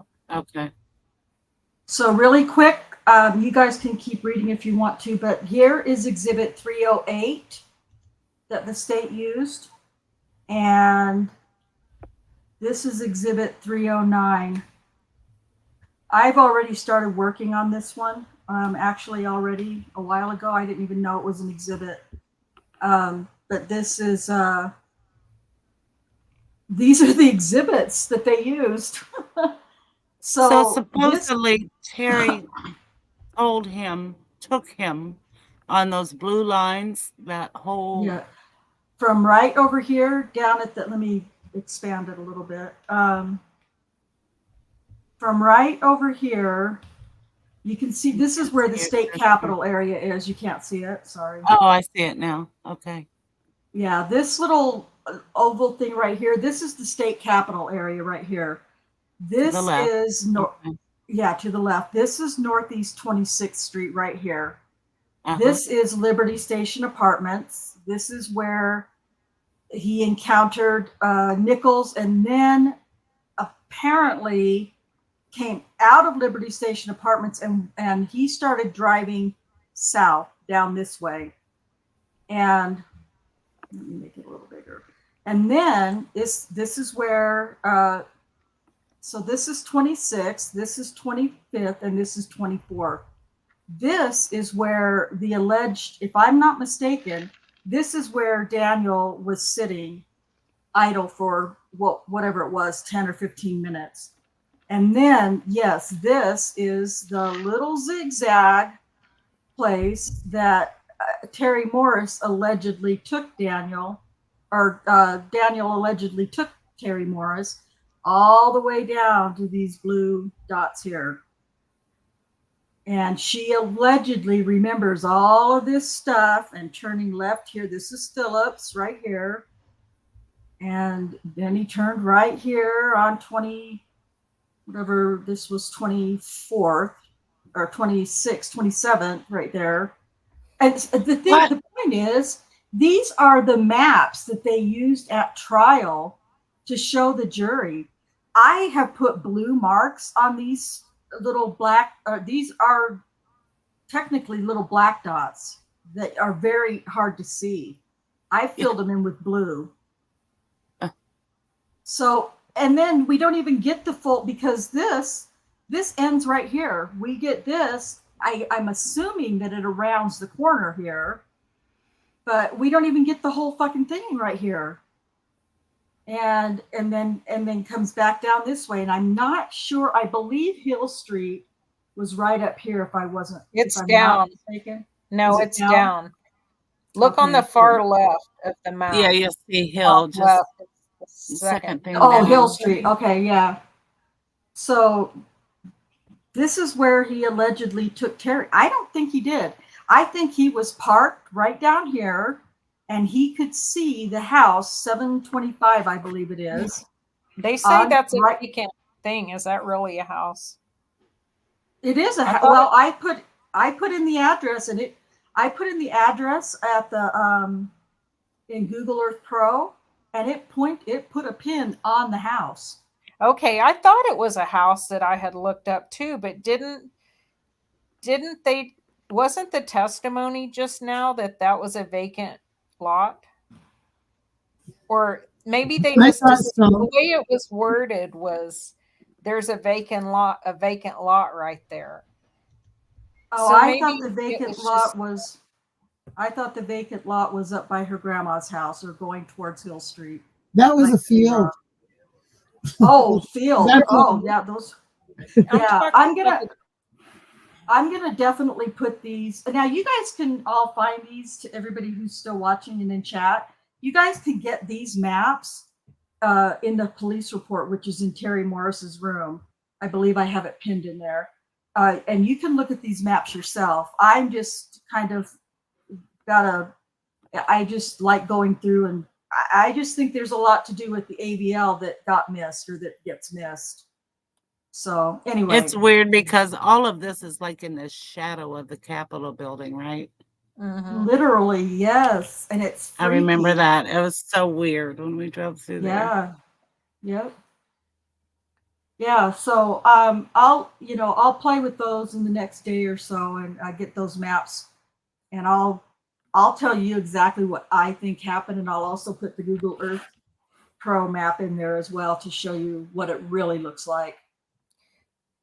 But my point was that the Sorry. testimony just now regarding him putting her in the car and then driving her to 725, and I think there was a vacant lot right. I think that was a vacant lot right there, or I think there was a vacant lot right there, misleading the jury Mm-hmm. to believe that there's not a house that he parked in front of to assault her. It's a vacant lot. He takes her to, they have made the illusion to the jury Wow. that this is an abandoned area. That's what I got when I read that. Yeah, that's exactly what it sounded like, for sure.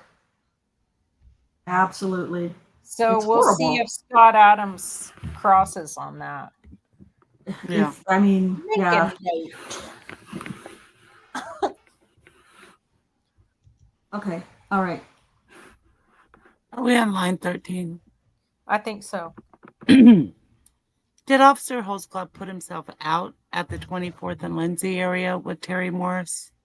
He put himself out at Liberty Station out on a subject, and that was the total amount of time between the first stop, Cody Nichols, and then with Terri. He just took we were farther. He just took the one entry for Liberty Station. I mean, he made one entry. Yeah, she repeats his same stupid terminology. So he took one entry? So he took one entry, even though Well- we know that he came into contact with at least two people. Yes. Was that significant to you in your investigation? Yes. Usually an officer would take 2 credits. It's 2 different stops in the contact made and divide up the time. So it'd be id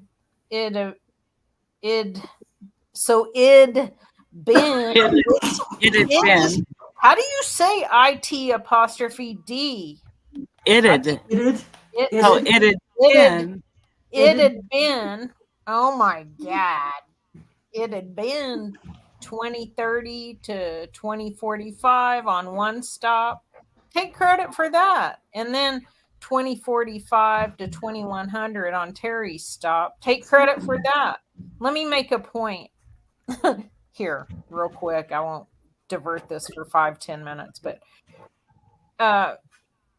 yeah, lazy Rocky, when you were on the streets and you were just doing the minimum credits that you had to do to get by, yeah, I imagine you would think like that. But Daniel worked constantly. He made contact with a lot of people. He didn't have to worry about his credits. He was way over his credits every night. That just wasn't something that he had to Worried do. about. Yeah. We know through some emails that were given as a result of discovery request from the civil trial. We know that there was an occasion where one of his supervisors was questioning his I don't know what the terminology for it is, but basically it was a breakdown, and I can't remember if this was a quarterly report or something, but it was comparing which the officers and how many stops they had made, and this supervisor wanted them to recalculate Daniel's because it was so much above anyone else's that it had to be incorrect. But only it wasn't. It was correct. So he was very proactive. Yeah, this whole credit proactive. for that. He wasn't thinking like that. Yeah. He's just, his whole mission was always figuring out the drug, prostitution, human trafficking, where all that was happening in his area. And he did. He made contact with a lot of people. And I don't agree with that crap. I don't agree with Terry stops, but it's clear through the emails that Oklahoma City Police Department did train their officers to do that, and they encouraged them to have a lot of contact. So there is a really huge issue with the Oklahoma City Police Department that needs to be changed if it hasn't already, and I doubt it has. You can't train your officers to do that, and I mean, I guess you can, and then throw them under the bus when some accusations get hurled at them. But that's exactly what happened to Daniel. So why was that significant to you that he did not do that? Line 5. Well, it didn't really make sense as far as just the activity. I mean, I don't want to necessarily say it was just covering up, but he's covering up. The photographs that you previously testified that you took whenever you went on this ride with Terri Morris, were they locations that were depicted on the AVL data that you have testified to on May 8th, 2014? Yes. Did you capture Terri Morris in any of these photographs?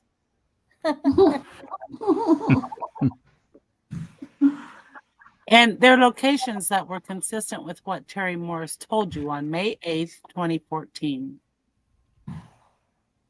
What? What? Terri Morris That ain't didn't right. tell him shit on May 8th. That's right. This is July 10th, Dumbo. He just says anyway, yes, yes, of course. If you think about it, that's like the second or third time she's made that little quote unquote slip. She's changed the dates. May 8th, Yeah, it's Yeah. putting May 8th, even though it's incorrectly used, it's cementing May 8th in the minds of the jurors. That's It right. is. Well, now he wasn't found guilty on this, so No, he Yeah. wasn't. Still, Wasn't. they still. were confused as Still shows their fuckery. yeah. Mhm.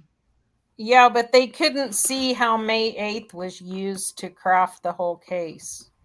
They never, I guess none of the jurors were able to see through. I'm sure they were so freaking confused, by the Yeah. way, Oh, yeah. especially when Giger's asking questions. Oh Yeah. my He's God. he is a master at making things really convoluted so that there's no way the jurors are And following. understand, right? And Yeah. then throw in a bunch of, ma'am, did he make you put his penis in your mouth? Right. Oh, And yeah. repeated like Yeah. 6 times. Yeah, Ugh. put a bunch of stuff that is really inflames Salacious. people's emotions. Yeah. Hate that. Your guy. Honor, state would move to admit exhibits, state's exhibit 300, 301, 302, and 304. Where's 303? I don't know. I'll have to look for that later and see what it is. Did she? Mr. Adams, line 18. Object, Your Honor. No foundation. Also relevance, and the same objections I've had on all the other BS that you've allowed in. Mm-hmm. Dang. Oh, wow. And now Oh. he's sustained it? Yep. But to the no foundation and relevance, not to Yeah. the We'll get him exhibit. in a second. Oh, Probably. not She'll I'm get- sure. Oh, yeah. Well, she had moved to admit them. Yep. But he objected on Okay. relevance. Do states exhibits 300, 301, 302, 303, 304, the pictures that I showed you earlier, and let me know if you need to see them again. Do they accurately reflect the area as it looked whenever you took them in July of 2014? Yes, they did. And are you familiar with that area as an Oklahoma City police officer? Yes. Do they reflect the areas you have known it to be on May? Do they reflect the areas you have known it to be on May 2014 as well? May? 2014. Yes. Your Honor, the state would move to admit state's exhibits 300 through 304. Same objection, Your Honor. Sorry. All right. States Exhibit 300 Oh, to you 304 will be admitted. He doesn't even I'm say sure. overruled or anything now. He's just saying admit. Yeah. Yeah. Yeah. Yeah. What a fucker, man. Oh my God. Yeah. I Yeah. agree. Just let it in. Yep. I'm showing you, Detective Gregory, State's Exhibit 300. What do we see there? This is the empty lot, 725 Northeast 24th. There's a picture where I had my car parked. This is where she said the incident happened in front of. It's a house. I'm telling you guys, it's a house. Is that a closer up view of what we've previously seen in State's Exhibit 299? That's correct. Okay. I'm showing you State's Exhibit 301. Are we still looking down 24th Street? Yes. Okay. And what is State's Exhibit 302? This is showing a picture of the Capitol Crossing apartments just right next door to where that empty lot is. You couldn't see it very good from where she said the incident happened, so I took a picture that way. Huh. Detective Gregory, during your investigation, did you attempt to see if there was any cameras or surveillance camera footage at Capitol Crossing Apartments? Yes, I did. And what did you discover? There was none. Were there any cameras even at Capitol Crossing Apartments? No. State's Exhibit 303. What do we see there? That's the History Museum. Okay. And what's the significance of the History Museum in your investigation? Well, it's across the street from where the incident happened that Terry said that she was assaulted. Of course, this is during the daytime. The parking lot's full, but just kind of given reference to how close that building was. And State's Exhibit 302, Capitol Crossing Apartments. It's State's Exhibit 303, showing the Oklahoma History Museum. Is that across the street from Capitol Crossing? Yes, it is. Did you also attempt to locate surveillance footage from the History Museum? Yes, but they did not have any footage. Did they have cameras? Yes. And why were you not able to locate surveillance footage with those cameras? They just didn't have any footage going at that time. I mean, some time had elapsed. Did they indicate to you that the cameras were not working? Oh, that's correct. Ah, Some time had elapsed. Was That's my my testimony. answer. Oh my so god. which is it? Yeah, Which is it? thank- Detective Thanks. Gregory? Yeah, thanks for reminding me. Yeah, that's right. That's right. They weren't working. Time had elapsed. Okay. That's in. Oh wait, They're in the- they're in the agricultural building. States Exhibit Agriculture. 304. What do we see there? Just a sign, Phillips and Hill Street location, where she said that he started to veer off into an open field across from where this intersection is. Okay. And is that the nearest intersection? States Exhibit 305, which we previously looked at, which is the empty field that Terri Morris described. That's correct. God, these sentences. Did you hear Terri Morris describe that this empty field was at 32nd and Hill? I did. Okay. Did you say you did? Yes, I did hear. Okay. Where is 32nd and Hill located in reference to Hill and Phillips?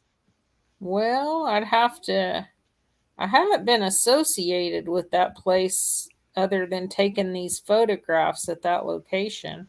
Thought you were familiar with this whole I was- area, Rocky. I was Yep. just, Yeah, just- I was gonna Oh, say You yeah. can that. testify that it's all identical from May to July, but okay.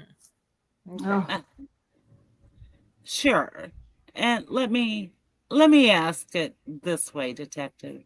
Judge, may I approach real quick? Come on up.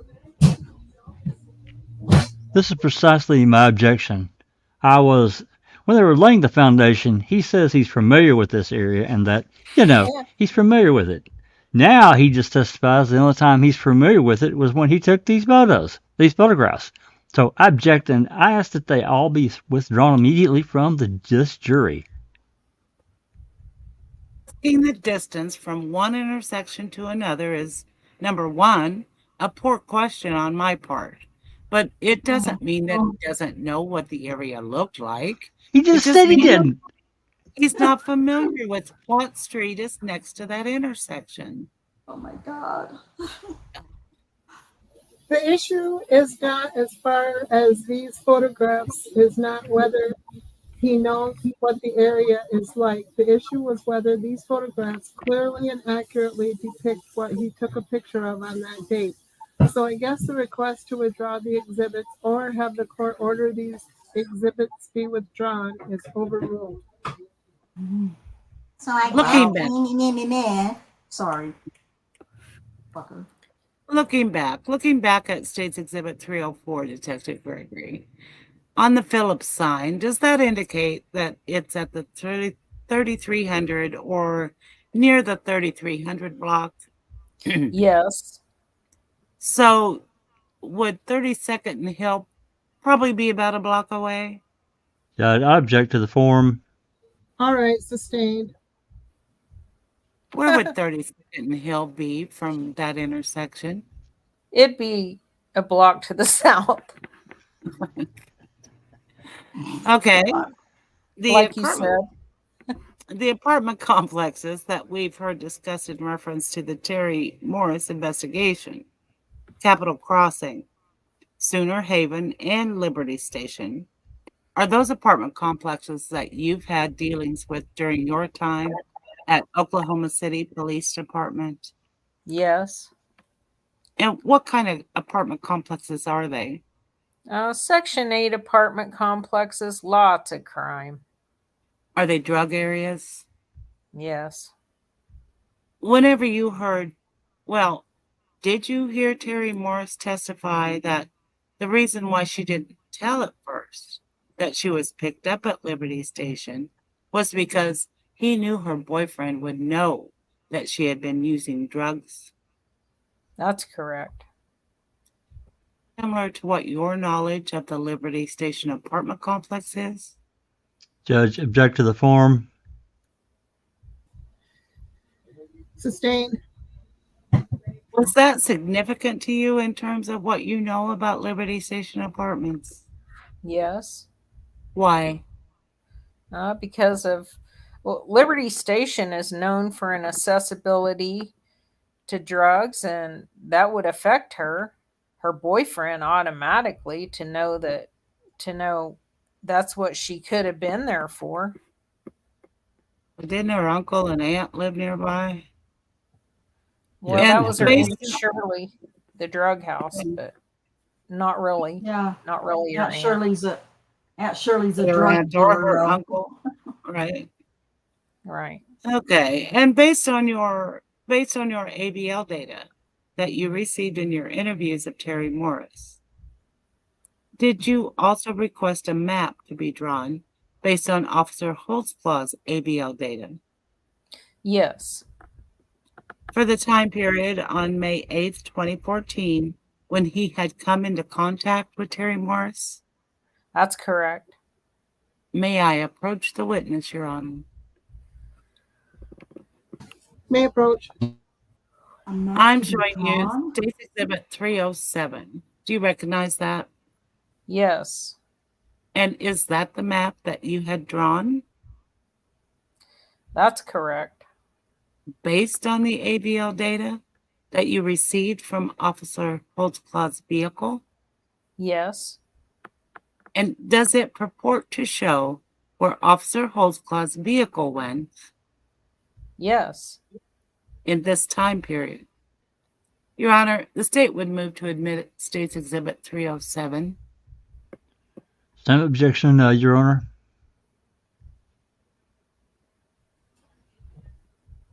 Lay a foundation. Is the aerial photograph that we see depicted on State's Exhibit 307 the same aerial that we saw in State's Exhibit 308? Yes. And does State's Exhibit 307, the aerial footage, does it represent what you know the area to be like during that time period? Yes. And is it an accurate depiction of that aerial? Believe so, yes. Of that area? Your Honor, the state would move to admit State's Exhibit 307. Judge, I would object and ask to approach. All right, come up. Judge, again, he's testified that he's only familiar with this area due to the time that he took these photographs. This is an area. This is an aerial that I know he didn't take. So I don't know how he can say it's the same as it was at the time he took all these other photographs. And I don't think he has had proper foundation. I object.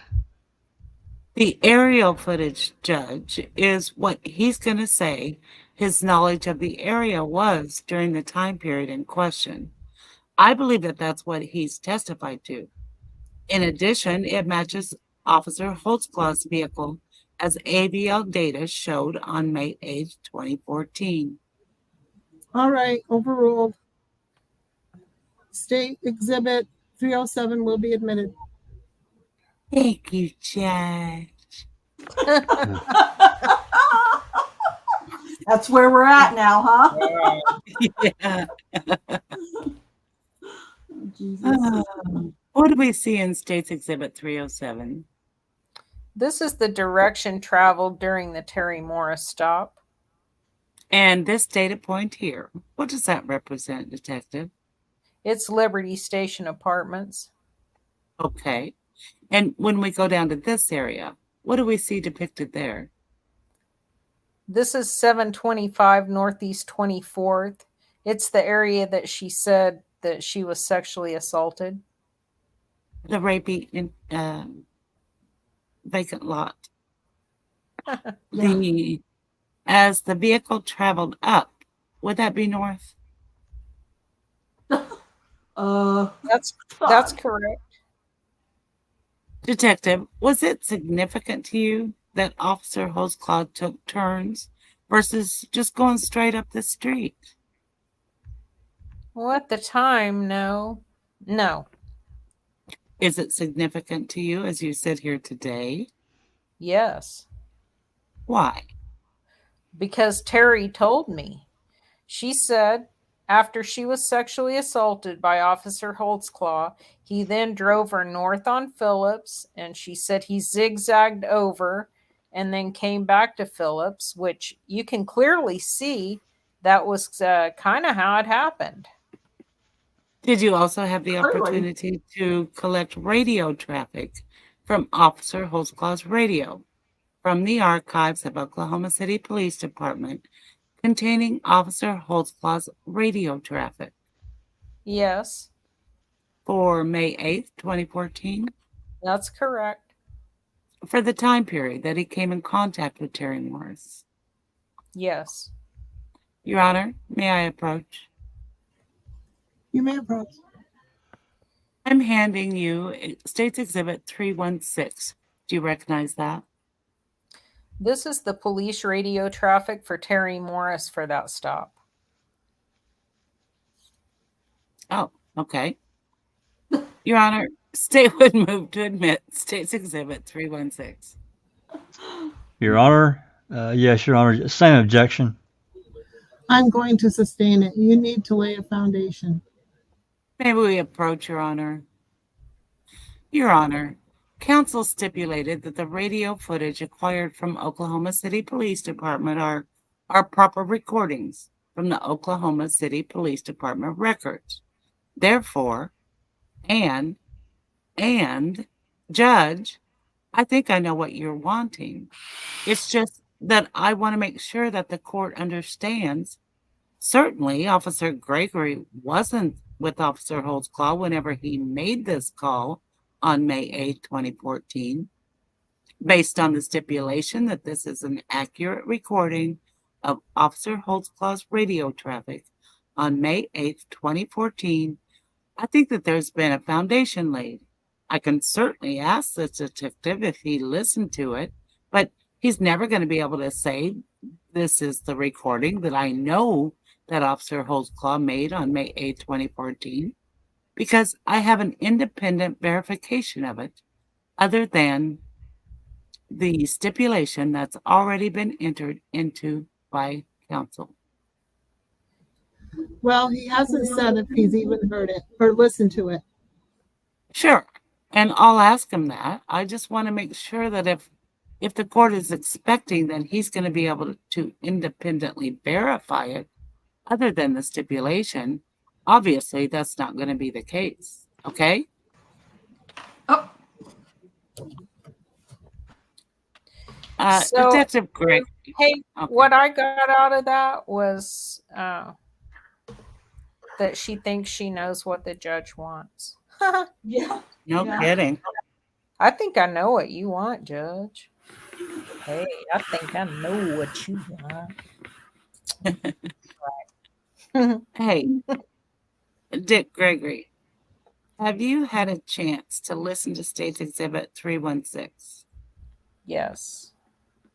And is it the radio traffic for Officer Holtzclaw? Yes, it is.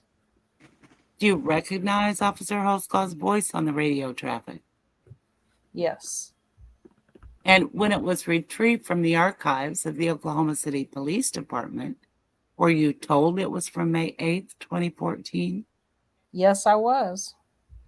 Your Honor, State moves to admit State's Exhibit 316.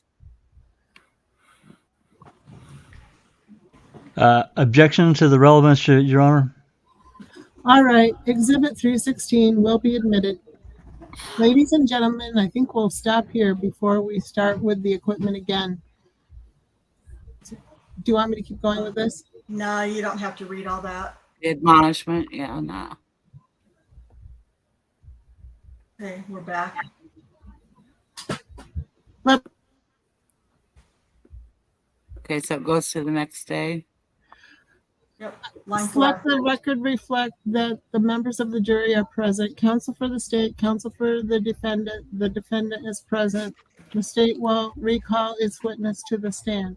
I think, Ms. McConnell, we were dealing with a CD at the time. Detective, let me remind you that you're still under oath. May I approach the exhibits, Your Honor? You may. At this time, may I publish State's Exhibit 316, pretty please? You may. Detective Gregory, the first part of that call, was that to the dispatcher to identify his location at Liberty Station Apartments? That's correct. And then the second part of call that we just heard now, is that the CIU for him to check Cody Nichols for warrants? Yes. And refresh our memory as to who Cody Nichols is.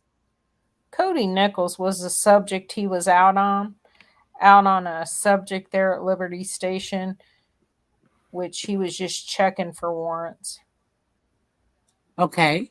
And what are we hearing there, Detective? He's out on Terri Morris. What we know how now, 24 Northeast, 24th and Lindsay. Is he talking the CIU again at that point, Detective? That's correct. What was the end of that call, Detective? He was back in. Back in his patrol car. Yes. During your investigation involving Terri Morris, did you have an opportunity to look into whether Officer Holtzclaw had filled out any field interview cards on Terri Morris? Yes, I did. And were there any field interview cards? None that were found, no. In the area that we've talked about, Detective Gregory, specifically 24th and Lindsay, is that in Oklahoma City? Yes, it is. Is it in Oklahoma County? Yes.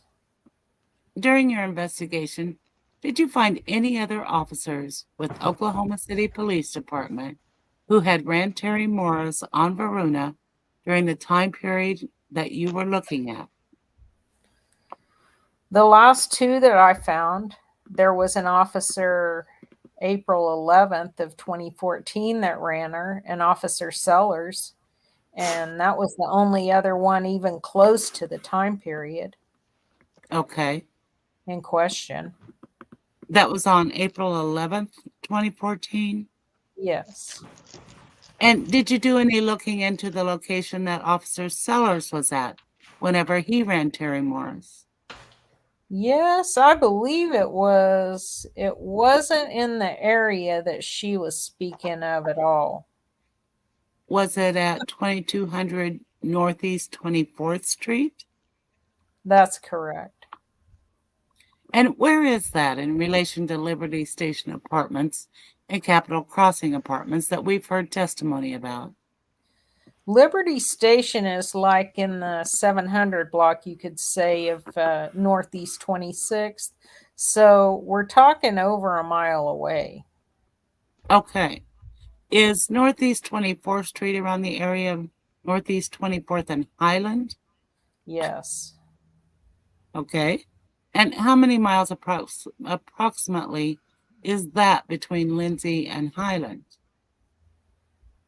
I'm just kind of guessing about a mile. More than one? Yes. And through your experience as an Oklahoma City police officer, do you know Officer Jeff Sellers? Yes, a little bit.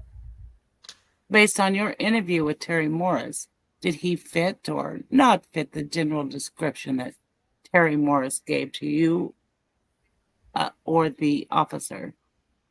No, he did not. How not? Well, his hair's different. He wasn't muscular. Complexion was different. Just the features that she was presenting me, especially on our third contact, it didn't match. Was That didn't matter when they were significant to you? talking about Sherry Ellis's description. Sorry. Was that significant to you? Yes, I just kind of during the investigation, just making sure that that officer wasn't involved. May I have a brief moment, Your Honor?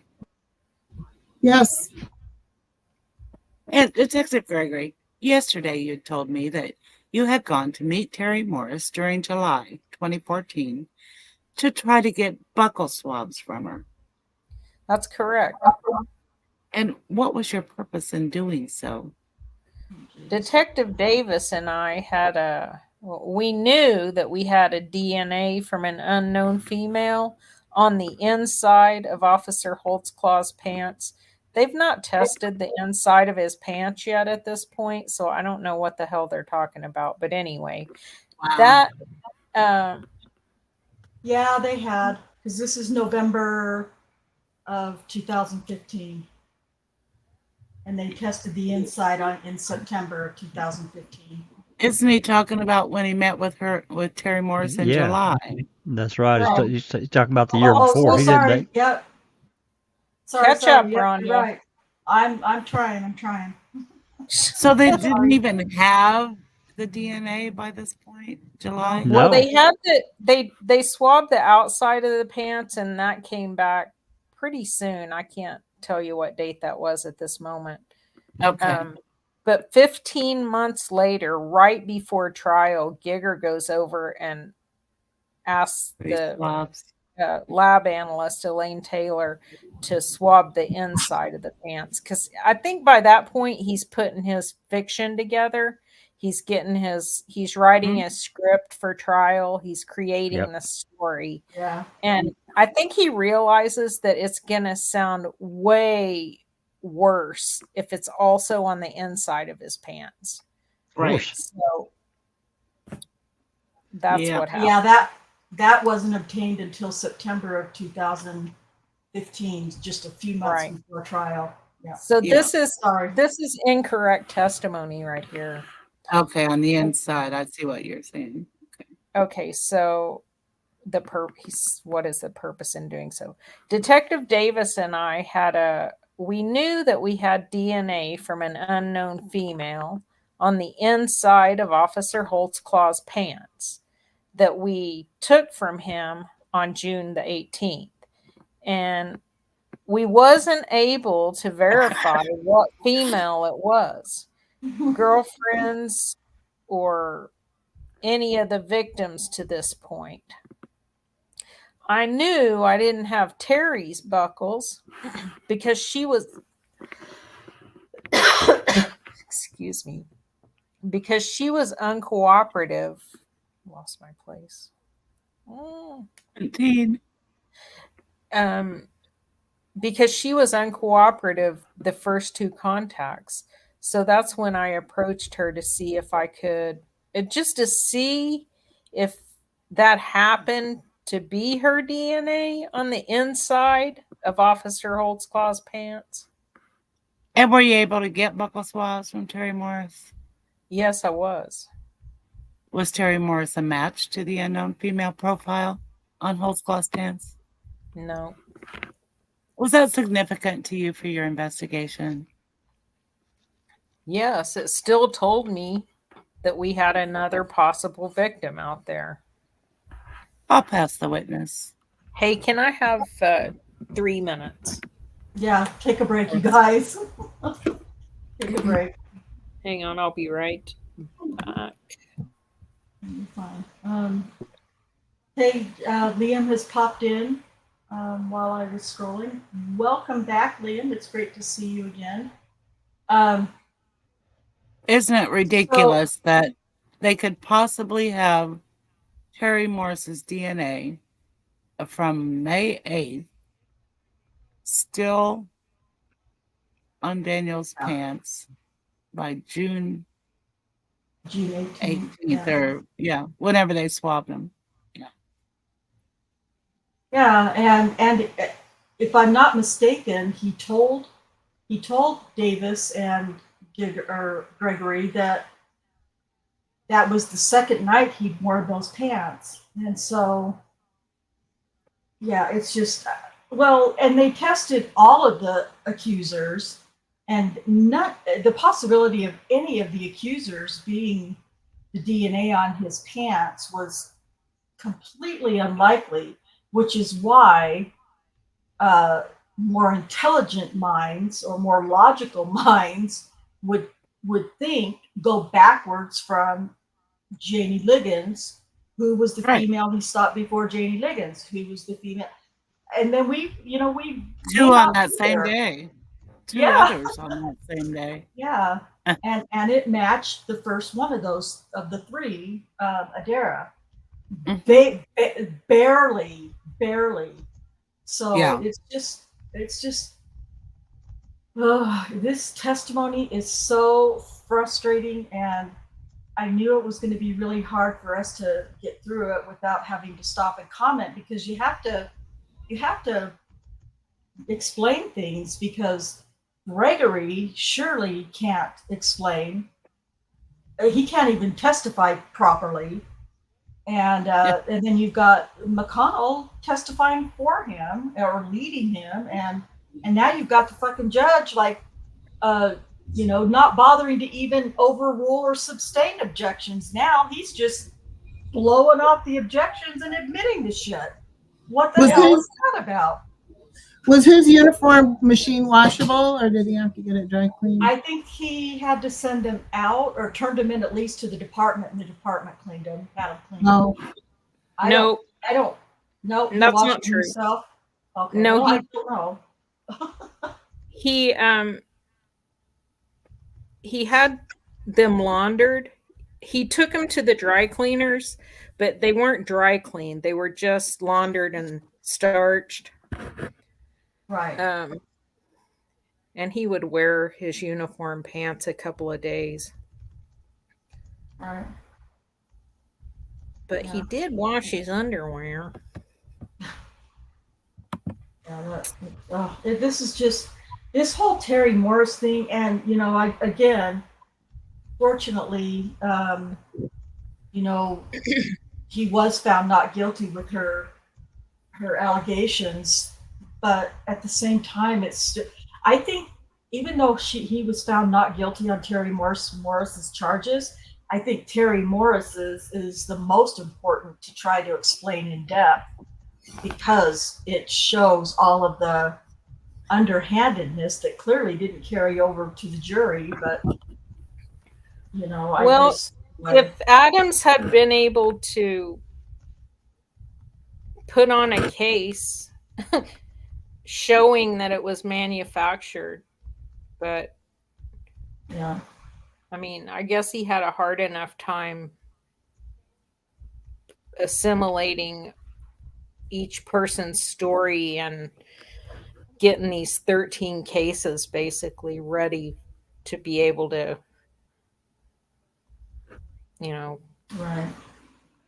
defend. How long did he have to work on this case, Kay? I know he got a lot of discovery really late, but Daniel was arrested in August of 2014. So it was probably the end of August that they hired Adams. Not exactly sure. I think once Daniel was Over a arrested, year.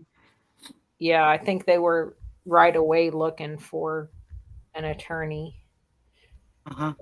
So when was the predetermination hearing? Because he still had an FOP attorney then, didn't he? That Moore or something like that. He did. I can't remember when that was though. The predetermination hearing happened in December of 2014. So they fired him basically before he was allowed to try to defend himself in trial.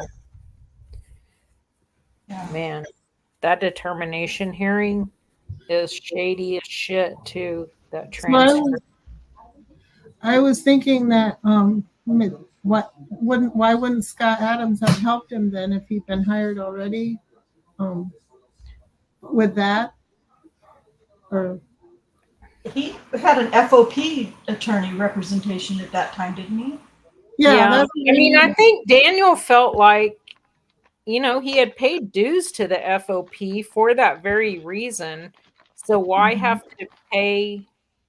Right? I mean, they hired Adams to defend in the criminal. He's a criminal attorney. He's not. Oh, okay. So I don't think it was ever a question that he would handle that part, because Daniel already had an FOP for that. Oh, okay. So did he demand a speedy trial? You know? I think he wanted to get it done, yeah. But I mean, I can't 100% say, hey, Daniel demanded a speedy trial.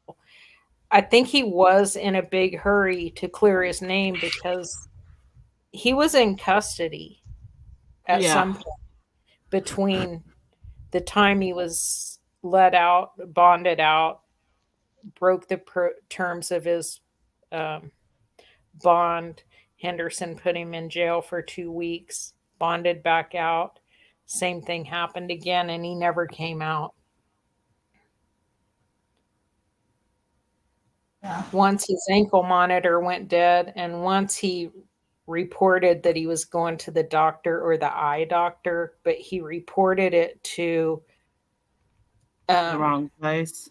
the bondsman's office, and he was supposed to report it to the ankle monitor office. And so it was just, I mean, it's his fault for not knowing all of that and not having it in his head. But of course, you know, his head was swimming at that point. Oh God, you can imagine. So it was, yeah. I mean, those were the rules, and he did break the rules, but it's not like he didn't call and say, hey, I'm notifying you I'm doing this. And I guess he just left that. I think there's some transcript at when they revoke his bond. There's some transcript about because it's Scott Adams' brother was the bondsman. He owns a bail bonds company. And I think when Daniel called to say, hey, I'm going to the dentist or whatever it was, eye doctor, whatever it was, he told whoever answered the phone. And so I don't think the bondsman ever, and whoever that was, apparently didn't say, hey, you're notifying the wrong people. Yeah. Which they should have. Which I think if he would have actually talked to the bondsman himself, that he probably would have told him, hey, no, you need to call whatever that monitor place is. Did he get a hearing on that, or was it just automatic? I mean, there was a hearing, but it's pretty short. I mean, in the first hearing was super short. It was like the judge saying, I'm not putting up with this, remand him to custody. Well, that's, if he was out at the bar or something, I could see automatic, Yeah. but going Yeah. to the eye doctor and that just a mistake, but frustrating. Oh, Judge Henderson probably had an orgasm being able to do that. He probably gets off on it. Yeah. Oh. Ooh. He Probably fucked had up. a female under the Yeah. desk. Excuse me, I'm gonna need 3 minutes. Jesus. Oh man. Gross. He's gross. Yeah, it's pretty gross. All right, Jack. Next. All you, buddy. You ready? Am I ready? Yeah, I'm ready. I don't know. Are you ready? Okay. I am All right. ready. Cross-examination. Okay. Detective Gregory, would you agree with me that the very first time Miss Hill had any contact with members of the Oklahoma City Police Department regarding being allegedly sexually assaulted was back on May the 24th of 2014, correct? Can he not recognize that the guy said the wrong name? I mean, we're talking about Miss Morris, but that's correct. No, it isn't. Yeah. And she was involved. Idiot. Yeah.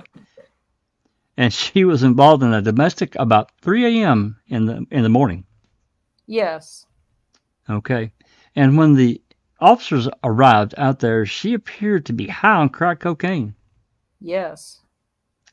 And at some point in the time that she just kind of rambling that she'd been assaulted by an Oklahoma City police officer, there were several police officers present, correct? Yes. And she said it happened down here, downtown, close to the courthouse, down here at the city rescue mission, correct? Yes. And she maintained that to the point, and even a sixth crime supervisor was notified on that day, and he refused to take any action, correct? That's correct. Then, on the next Monday morning, you came into the office saying that the case was assigned to you. Yes, but it was really Tuesday. So the very first contact you ever had with Ms. Morris was was on June the 3rd of 2014, correct? That's correct. And then that interview, you sit down with Miss Morris and you tried to get her comfortable with you, correct? Yes, sir. And do you believe she's under the influence of narcotics at that time? Yes, I do. And needless to say, she was not cooperative with you, and she wouldn't tell you anything, correct? That's correct. Other than she kept telling you that the assault of the Oklahoma City police officer happened again downtown at the city, around the city rescue mission, correct? Correct. And you left it at that, correct? Yeah. Made a report? Yeah. Made a I report? wanna say what- Yes, he made a report, all right. He made a report and he filed it the day that the Janie Liggins traffic stop happened, but whatever, go ahead.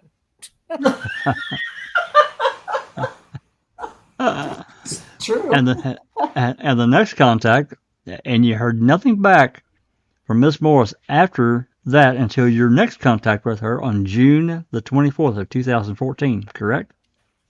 That's correct. Now, excuse me.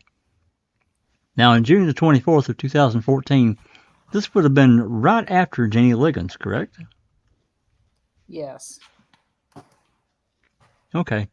Now, at that point in time, you had a photo lineup prepared, and you testified earlier about how you had another officer actually attempt to show her that photo lineup, correct? Yes.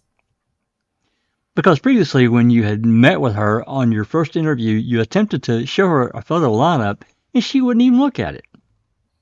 That's correct. And on the second occasion, when you were there, you brought a third-party officer in who supposedly knew nothing about any of the suspects or individuals and had to try to identify him, correct? Yes. 1 second. Oh, thank you. What line am I on? I'm sorry. 3. And at Jack, that would point you in like time, me to read so that you can eat? no, I'm not eating. No, not Oh, right now. okay. No, somebody just came in and showed me something. At that point in time, she picked out 2 individuals, one being an officer by the name of Dutton, correct? Yes. But although she had said she wasn't sure on either one, that's kind of where she was, right? That's correct. Was not definitive in any way, correct? Was not what we would consider to be a positive idea of anyone. That's correct. Okay. And then your next contact with Miss Liggins was July 10th of 2014. Jesus. Oh my come on now. God, Morris. Yeah. Sorry. He just can't get it. He just can't get it right. Get it Can he? right. We're July glad. 10th of 2014 at the Oklahoma. Been actually your third contact, but it was July 10, 2014 here at the Oklahoma County Jail. Come on, man. Rocky's not even listening to the He's not. content of these questions, or he would have corrected him. And Yep. instead, he answers yes to the wrong accuser. Yep. Second time. Yeah. And that's where we heard all about it, where you swab the inside of her mouth and maintain the swab, and it's eventually tested for DNA, correct? I think 18, line 18.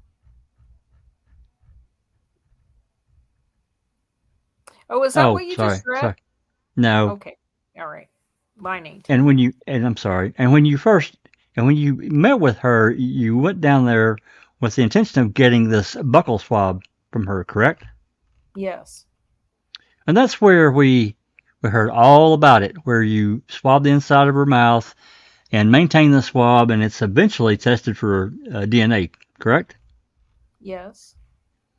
And you recorded that conversation, correct? When I first met her, I didn't. I just had introduced myself and sorry. When I approached her, we had a small conversation.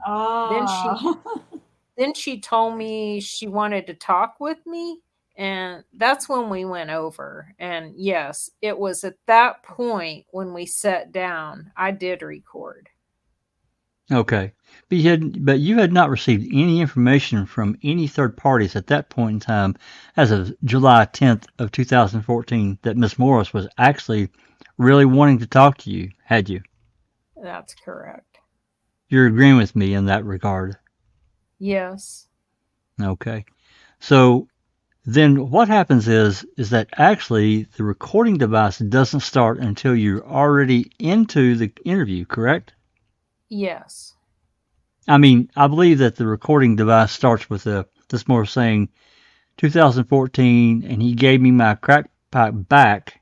That's how the whole interview that we have that has been recorded starts, correct? That sounds right. Okay. So she clearly is already into some conversation with you of some kind. Do you know how long the conversation was with Miss Morris that we do not hear on July 10th of 2014?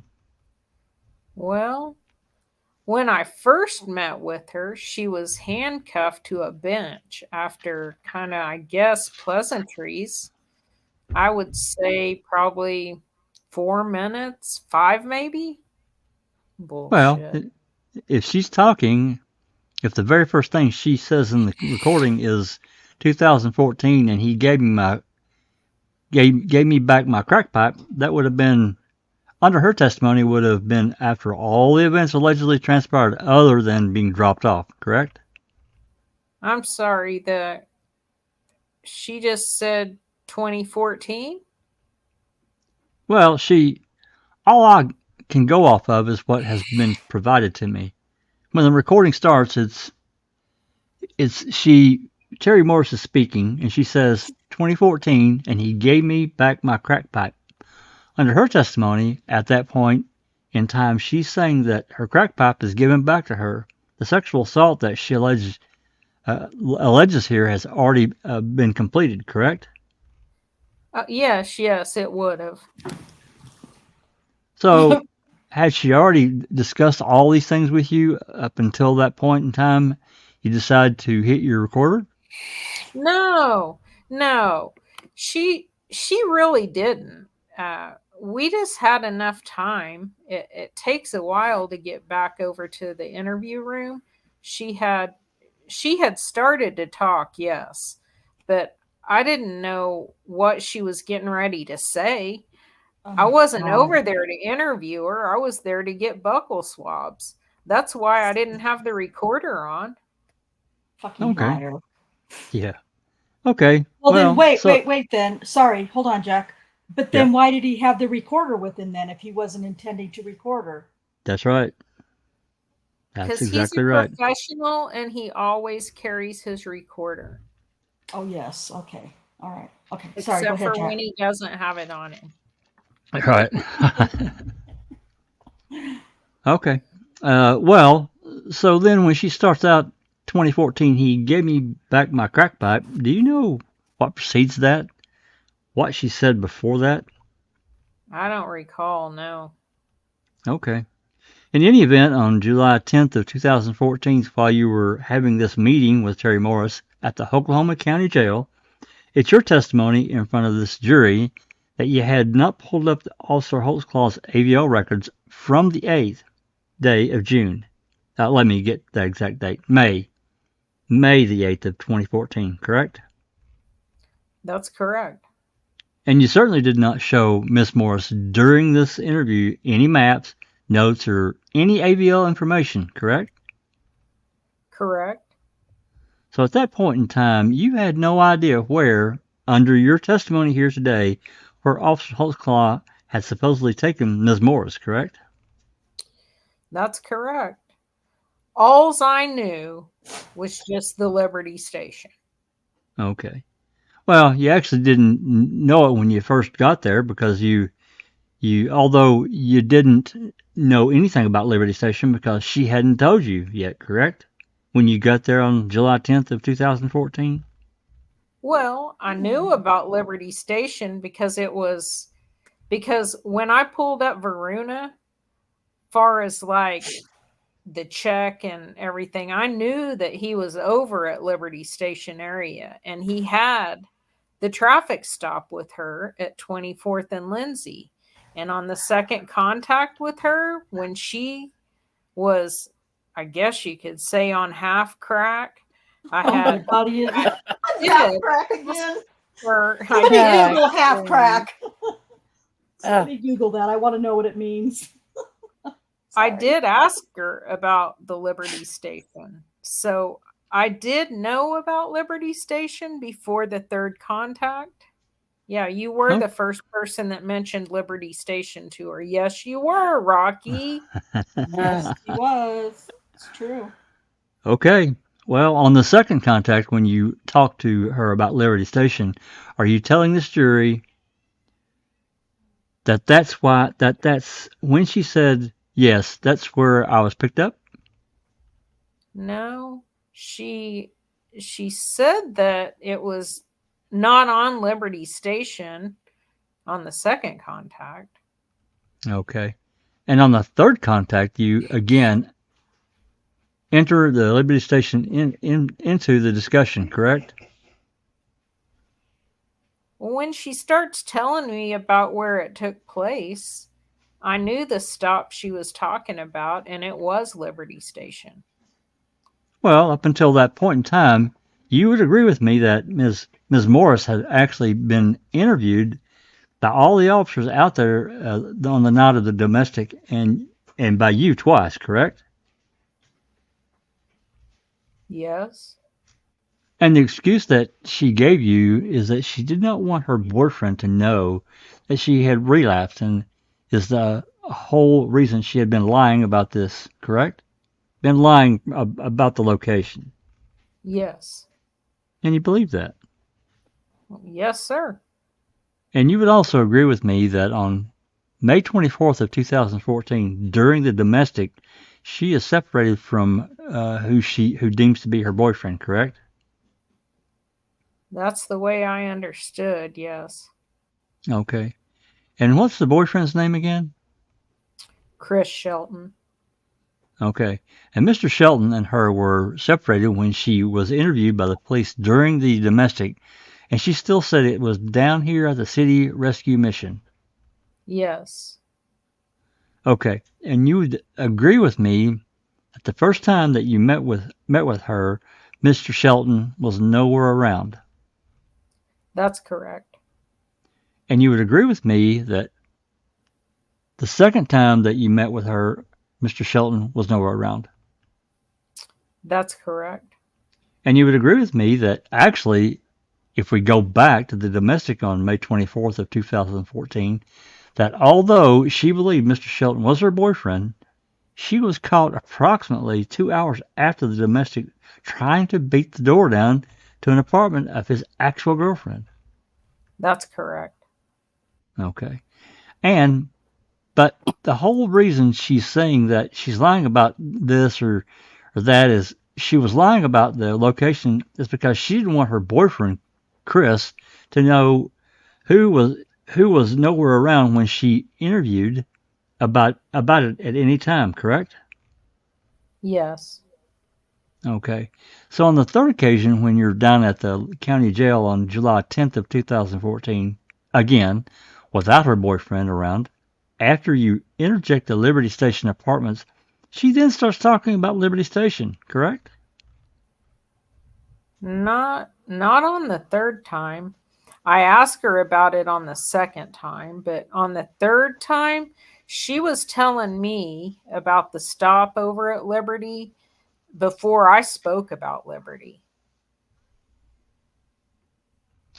During the recorded portion that we have, she is repeatedly asking to go to rehab, correct? She did. And she is asking for your help to get her there, correct? Yes, sir. She's wanting to get out of county jail. She actually said she wanted to stay in county jail until she got rehab. Right. And she's asking for your assistance in that regard.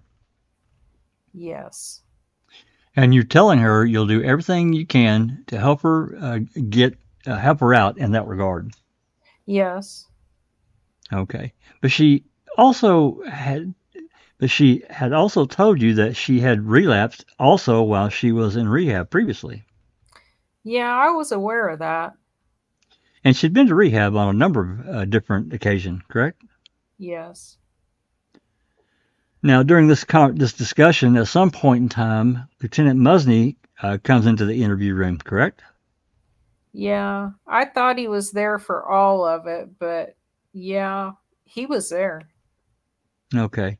And at some point in time, does he leave before the interview is concluded? I don't recall. Well, in any event, during this recorded portion, when you're not showing her any maps or any avail or anything like that, you make the statement directly to Lieutenant Musney. Can you get satellite? Do you recall asking him that? Oh, yes. And what are you asking? Quote, can you get satellites? End quote, about? That was after she had ran down through kind of the storyline. I was kind of confused on where she was saying.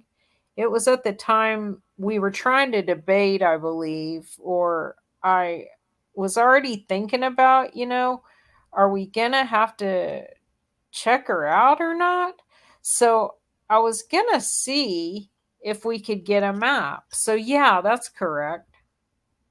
But it's your testimony that at no time was a map ever shown to her or a satellite photograph or even a Google map. I misunderstood. Yes, there was a map. So there was a map that was in the room with you. And you and Ms. Hill. God damn it. Morris. Yeah, on July 10th of 2014. Yes, at the end of there at the end there was, yes. He once again just answers it with the wrong accuser. That's maddening. He's right. not even listening to the question. Plus, he also said earlier, he also told him earlier that there were no maps in the room and showed her anything. Yeah. So now he's absolutely. changing his fucking story. Well, he gets caught in so many lies during this Yeah. trial. Yep. Okay. So she actually is referring to a map while she's talking to you, is she not? They're at the end, and I really can't recall a reference to the map, how far we got. Like, I was still confused in reference to it, and that's why we had to check her out. And I just said Miss Hill, and I apologize.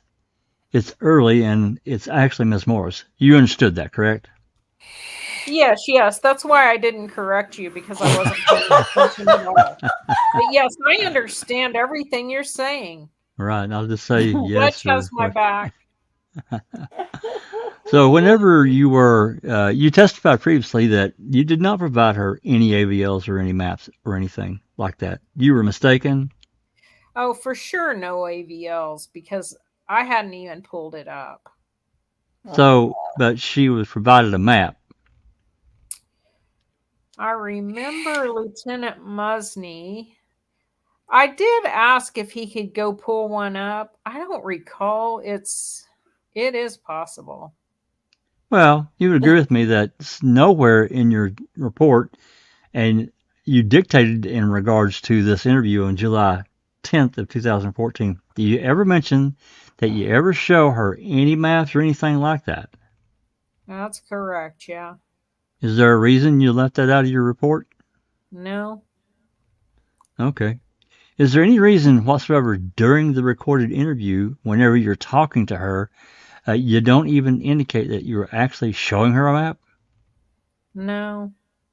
Well, during that interview, after you asked if he can pull up the satellite, talking to Musney, all she had told you at that point in time is that she was talking about a gate on part of the 27th Street, and then she corrects it and says 26th and Lindsay. Do you recall that?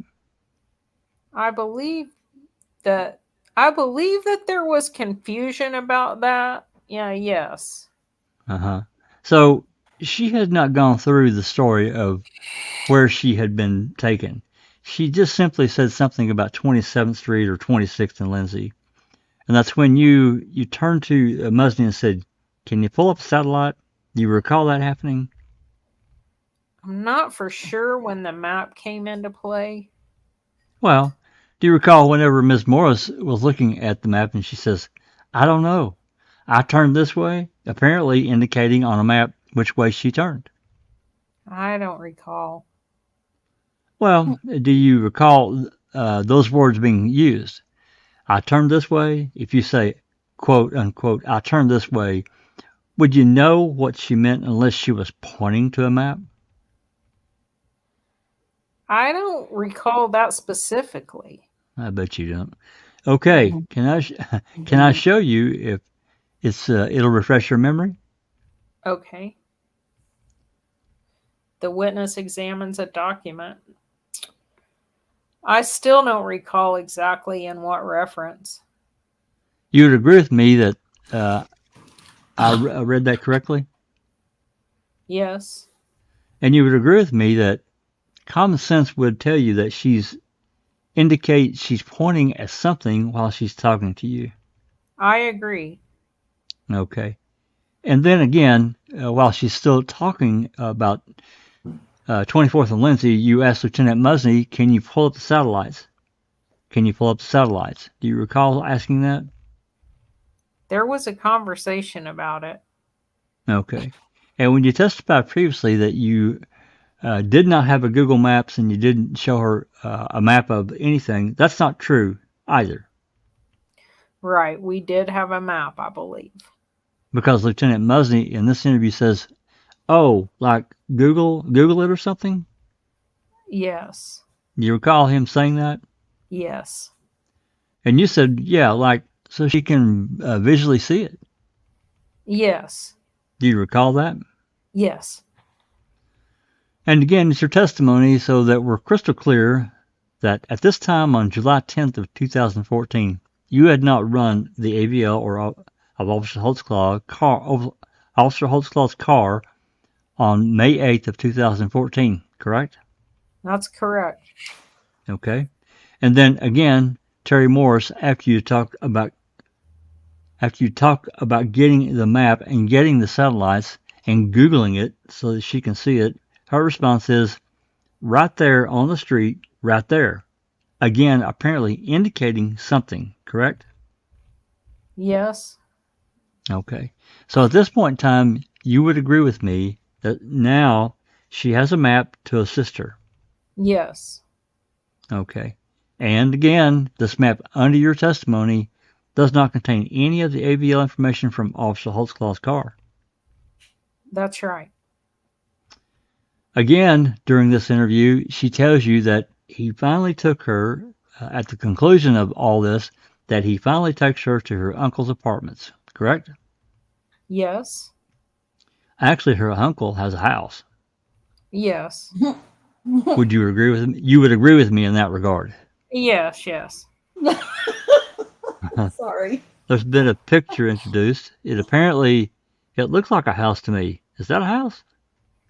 It's kind of a townhouse duplex. Yes, it is. It's not an apartment. That's correct. And what is her uncle's name again? It's Terry Wayne. That's what they kept referring to him. I can't remember his last name, though.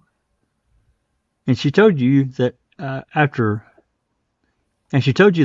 all these things happened, and again, she never gave you the date of the May 8th, 2014, ever, did she? That's correct. And in fact, she always maintained to everyone, indicating at the stop of the domestic, the time that you talked to her, the first time on June 2nd, the next time you talked to her on June 24th, and the next time you actually interviewed her on July 10th, she always maintained it within 3 or 4 days of the domestic. Anyone see the problem there? Yeah. Huge problem. Rocky doesn't remember. He's just going to say yes. He's not going to say, no, that was June 3rd. No, sir. He just says yes. Yeah. Which would have made it May 20th or 21st of 2014. Yes. And you would agree with me that she maintained that through the trial. Yes. And you're the one that went and found this on May 8th, 2014 date, correct? Yes. Now, and she tells you that she went to her uncle's apartment, which we know is not an apartment. We know it's actually a house, correct? Yes. And that was Terri Wayne. Yes. And you would believe that she was dropped off at Terri Wayne's. I knew she was dropped off. She said she went to Terri Wayne's, yes. Okay. You testified earlier yesterday that you believe that she was dropped off at Terri Wayne's.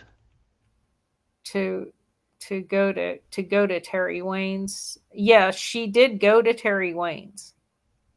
And Terri, you said at Terri Wayne's was she dropped off, and as she testified at Terri Wayne's. blah, blah, blah. The hell was all that shit? Well, the times I've talked to her, she says she was taken to the house. Then she says she was maybe at the front. And tell you the truth, I got confused too. Oh my God. Just curious, has anyone ever talked to Terri Wayne? He didn't testify. Yeah. He doesn't? Okay. Is that right? He doesn't testify? He didn't testify. Wow. Yeah, I don't I'll think look he testified. Yeah, you'll have to look and see. I'll look it up when we finish. Yeah. If he did, we'll definitely get that into Discord. We'll get that transcript and put it in Discord. But yeah. Did he had pre-trial? Did he testify pre-trial? I was gonna say I feel like maybe at preliminary I'll look for that too. And see if he Actually, I think you're right, Susan. I kind of remember him. I'll look it up testifying. for trial too.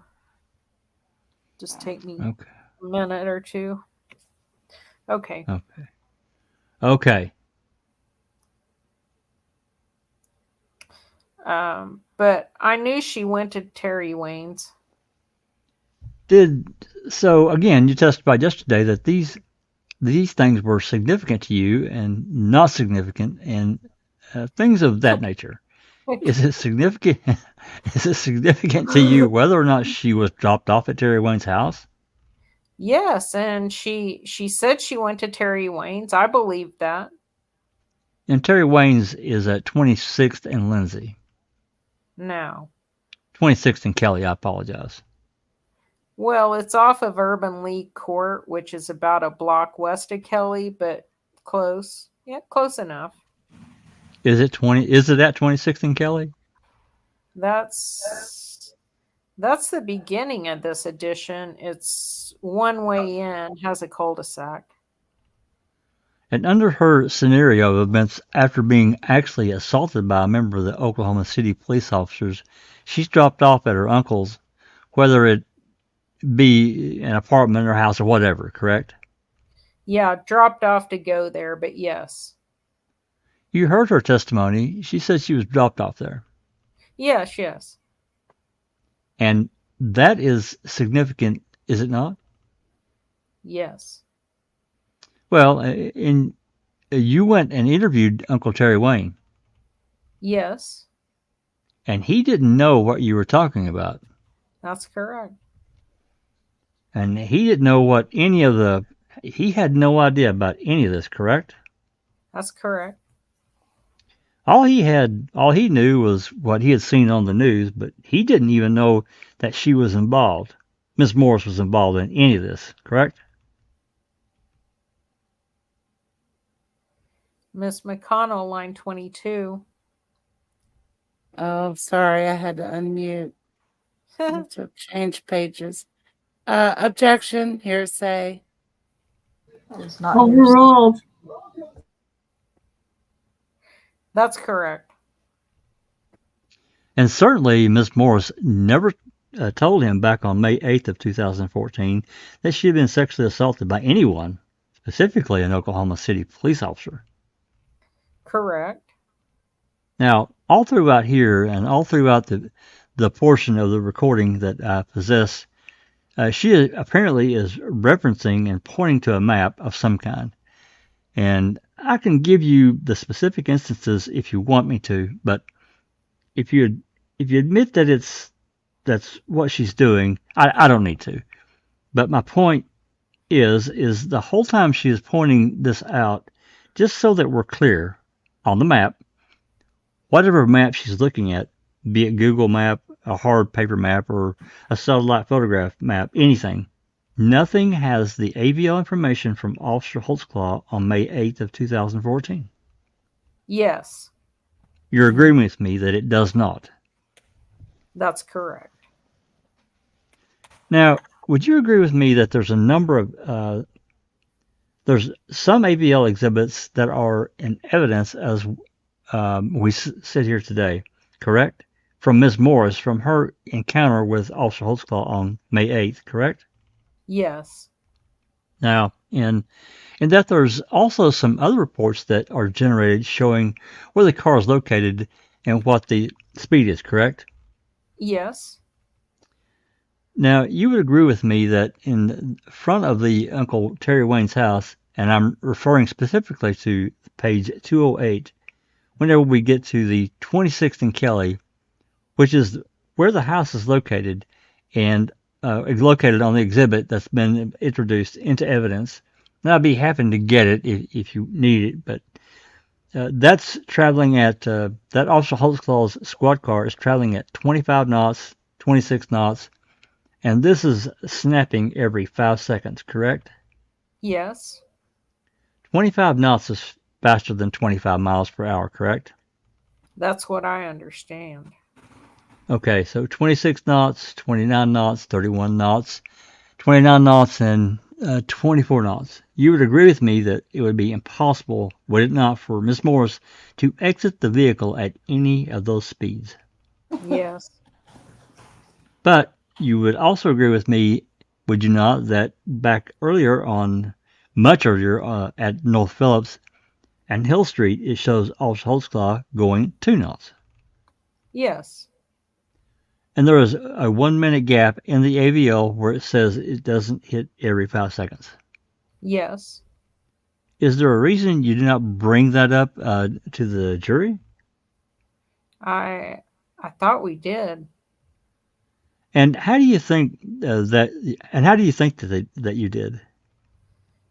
Talked about the gap, possibility that it was significant to me because that would have been possibly the time when he slowed down, kind of veered off to the open field.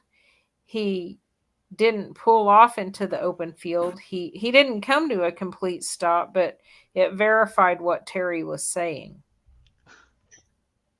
How do you account for a 1 minute gap during that point in time from the 5 second hit? I don't know. And may I approach your owner?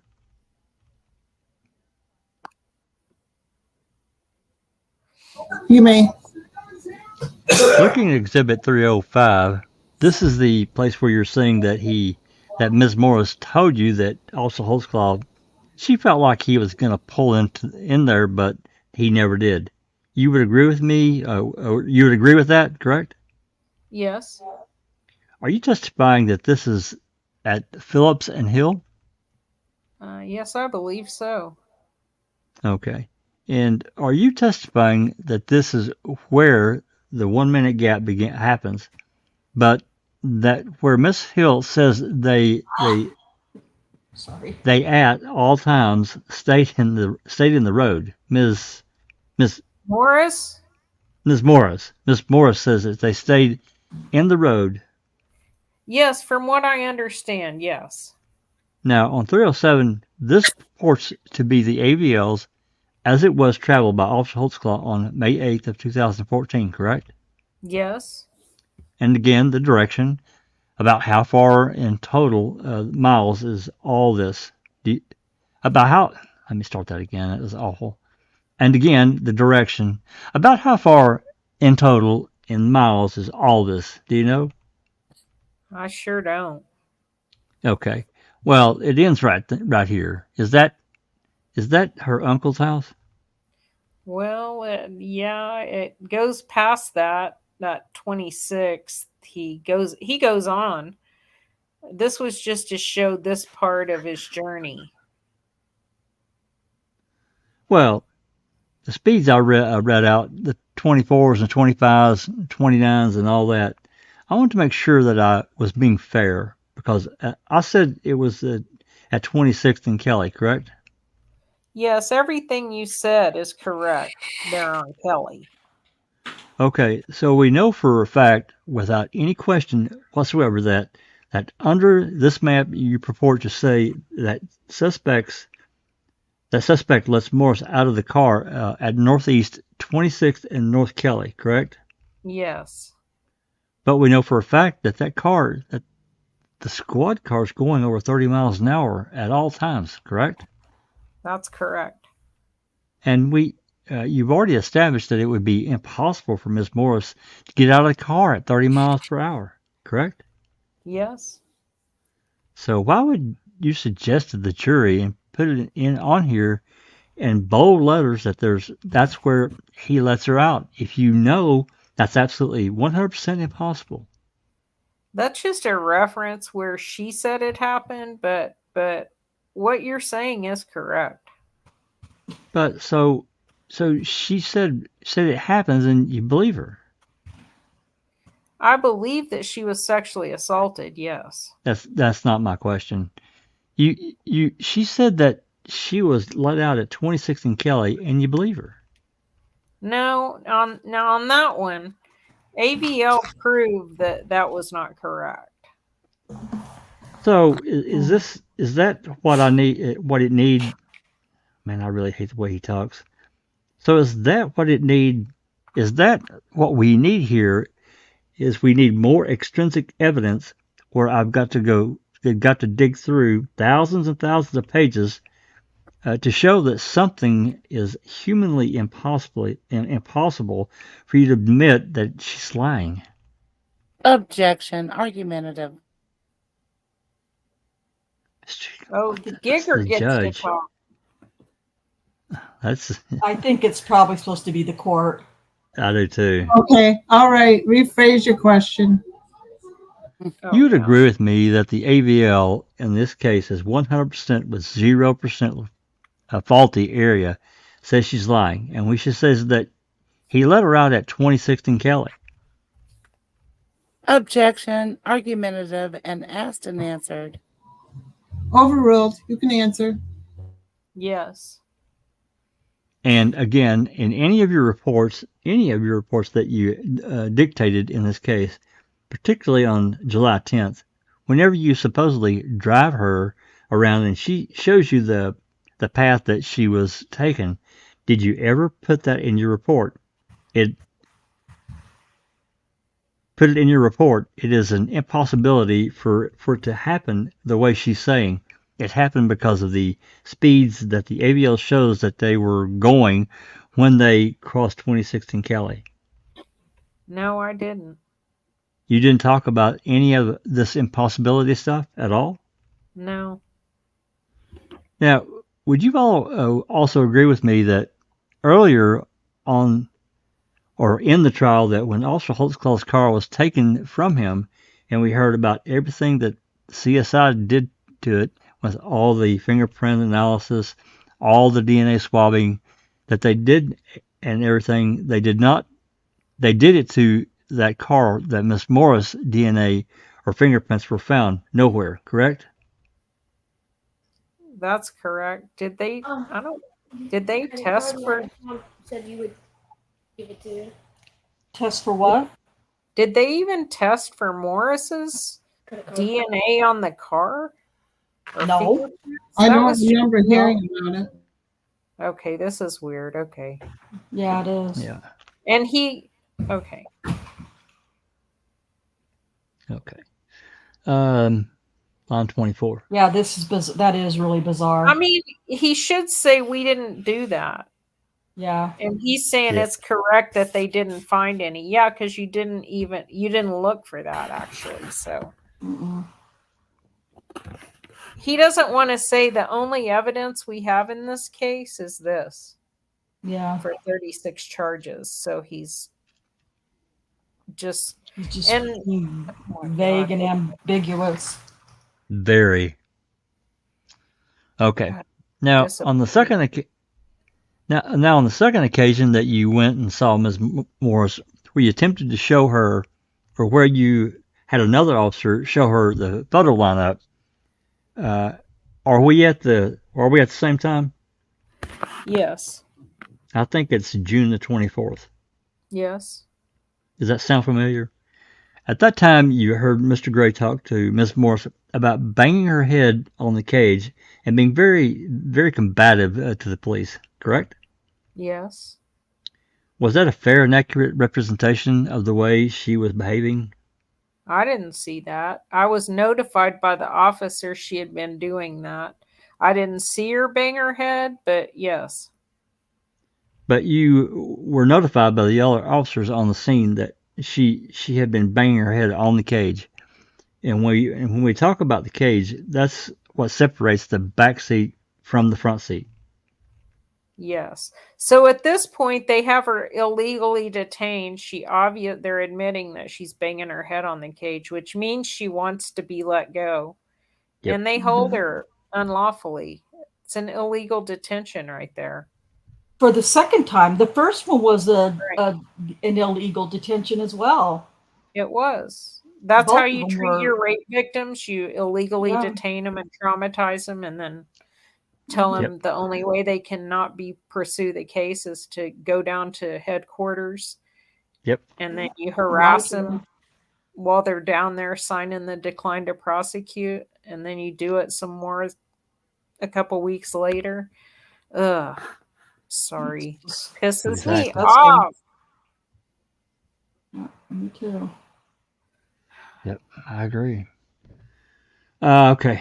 Would you also agree with me that other than the 2 knots per hour and the 1 minute gap in the AVL, that at no point in this entire red line that we have here on Exhibit 307, other than down there at 26th and Lindsay, I believe, do we have any zero speeds?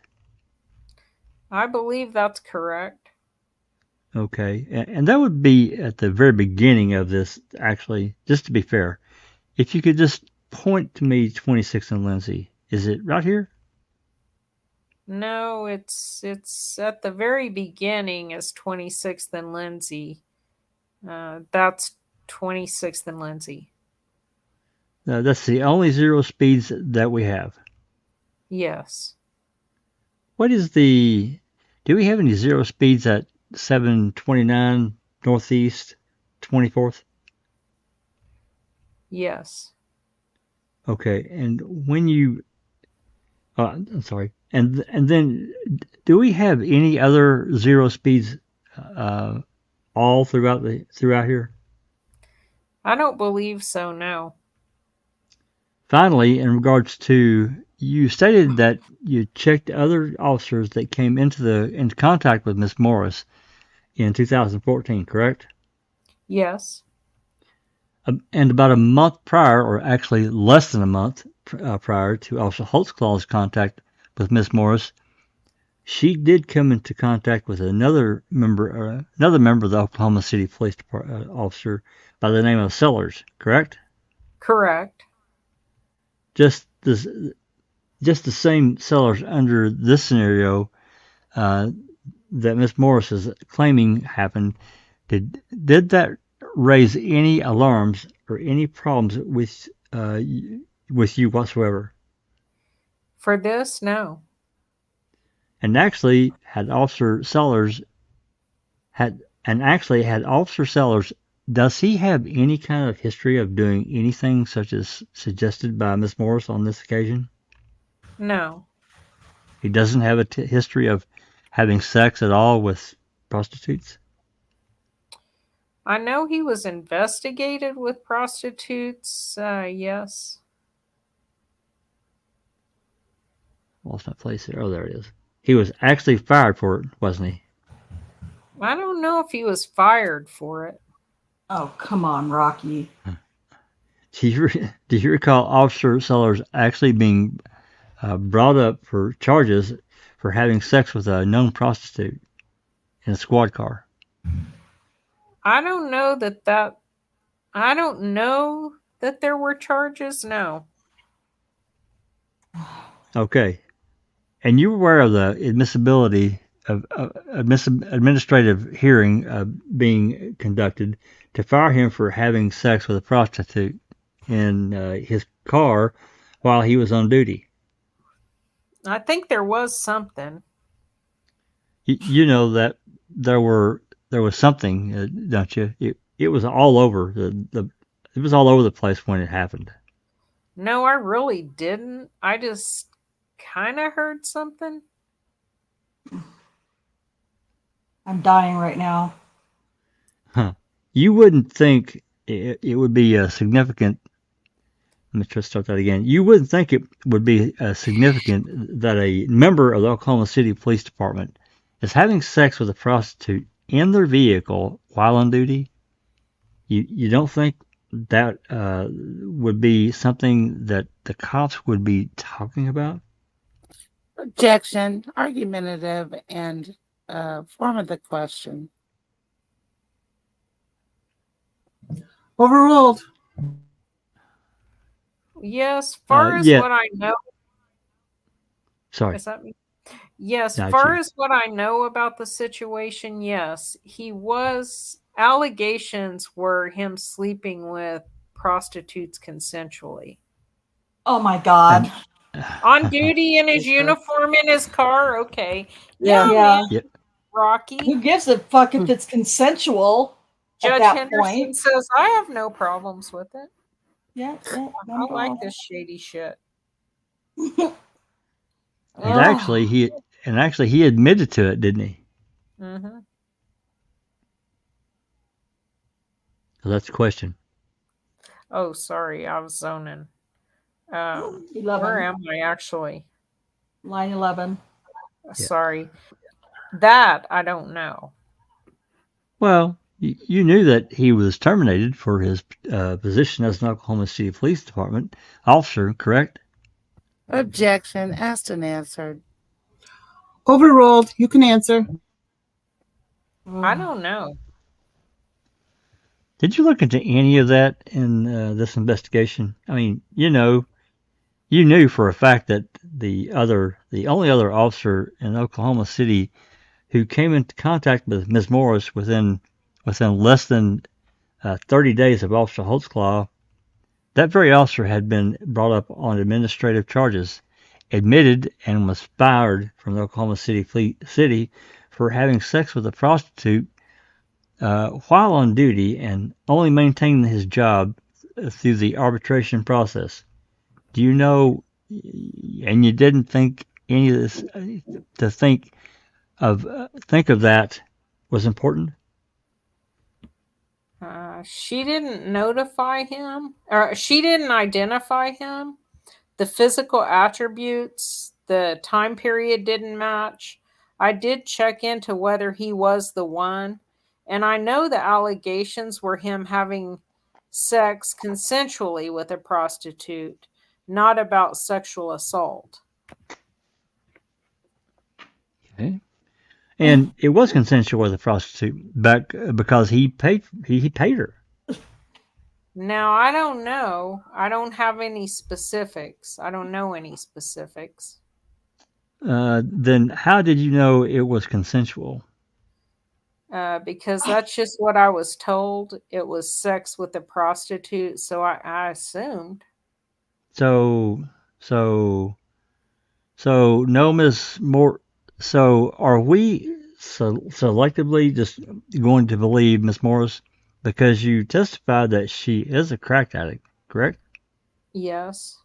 And you testified that crack addicts, it makes it really hazy for them to remember dates and times, places and things like that? Yes. But could you also agree with me that it could certainly hamper their ability to recall even events? Even a what? I'm sorry. Any kind of event. It could. It could recall who was there, who wasn't there. All it brings everything into question if you're a crack addict, correct? You could say that. And particularly not only if you're just a crack addict, but if you're a crack addict on crack at the time, you say an event happened. It even makes them much more suspect, would it not? Just talking to a person one time, that's correct. But even when you talked to her the second time, she was still under a crack haze, correct? Yes. Well, this Half half crack, full crack, Right. crack haze. I just don't. These are things I've never heard of. No, I hadn't either. Well, except for crack pipe, I guess that's everywhere. Anyway, I think and it's 12. yeah, Sorry. and I think the second time and the first time you talked to her, she's in total crack haze. The second time, I think you termed it as hair half cracked. Yes. What the fuck? Yeah, it's crazy. Oh my God, that's ridiculous. It really is. Jesus. Okay, and so it took Unit 11, and so it took Unit 11. She was uncracked Until she was It's yeah, and so it Okay, took until she was uncracked before you ever got out. After you suggested it was Liberty Station Apartments, correct? I can't even help it. I'm sorry. Oh my I'm sorry. God. That's hysterical, Scott. I wonder if he did Uncracked. that on purpose. Probably. I think he probably did that on purpose. That is hysterical. I think so too. Oh, jeez. Making fun. Hey, let me give you another crack rating. Uncracked. Uncracked. You got your full crack. Okay. I guess he felt like he needed Half-cracked. to one up Rocket Gregory with a half crack, so he made up the uncracked. Uncracked. Yeah, you had to What sit about over there and listen to that and not laugh. what about getting a re-cracked? Yeah, Recracked. we need a recrack. Well, this isn't over yet, so. Total Oh, crack that's funny. face. She was uncracked. I can't handle it. Is that me? Did What? I actually interrupt you before the answer? God dang it. Yeah, we're yeah. I think you're on 19. I'm sorry. That's ridiculous. No, the second time I asked if that was it, she said no, so we moved on. Well, let me ask you this: is the recording that I've been provided to me, that's been provided to me, at any time during that interview, do you ever bring up the name of Officer Sellers? No, I don't bring up the Officer Holtzclaw either. And okay, fair enough. In the photograph lineup that you had provided, you tried to show her one. Sellers wasn't in that one, correct? I don't remember. I didn't put together that lineup. Well, you remember the second lineup where she picks out two officers, correct? Yes. Tell this jury if Officer Sellers was included in that lineup. I don't believe that they put him in there. He wasn't in there. He wasn't in there, was he? I don't think so. You would also agree with me that during the interview of the partially recorded conversation you had back on July 10th of 2014, Miss Morris, you asked her very specifically of what kind of car this officer who allegedly assaulted her was driving, correct? Yes. And she said it was an old squad car. Old square car. Square car, my bad. I remember she said it was black and white.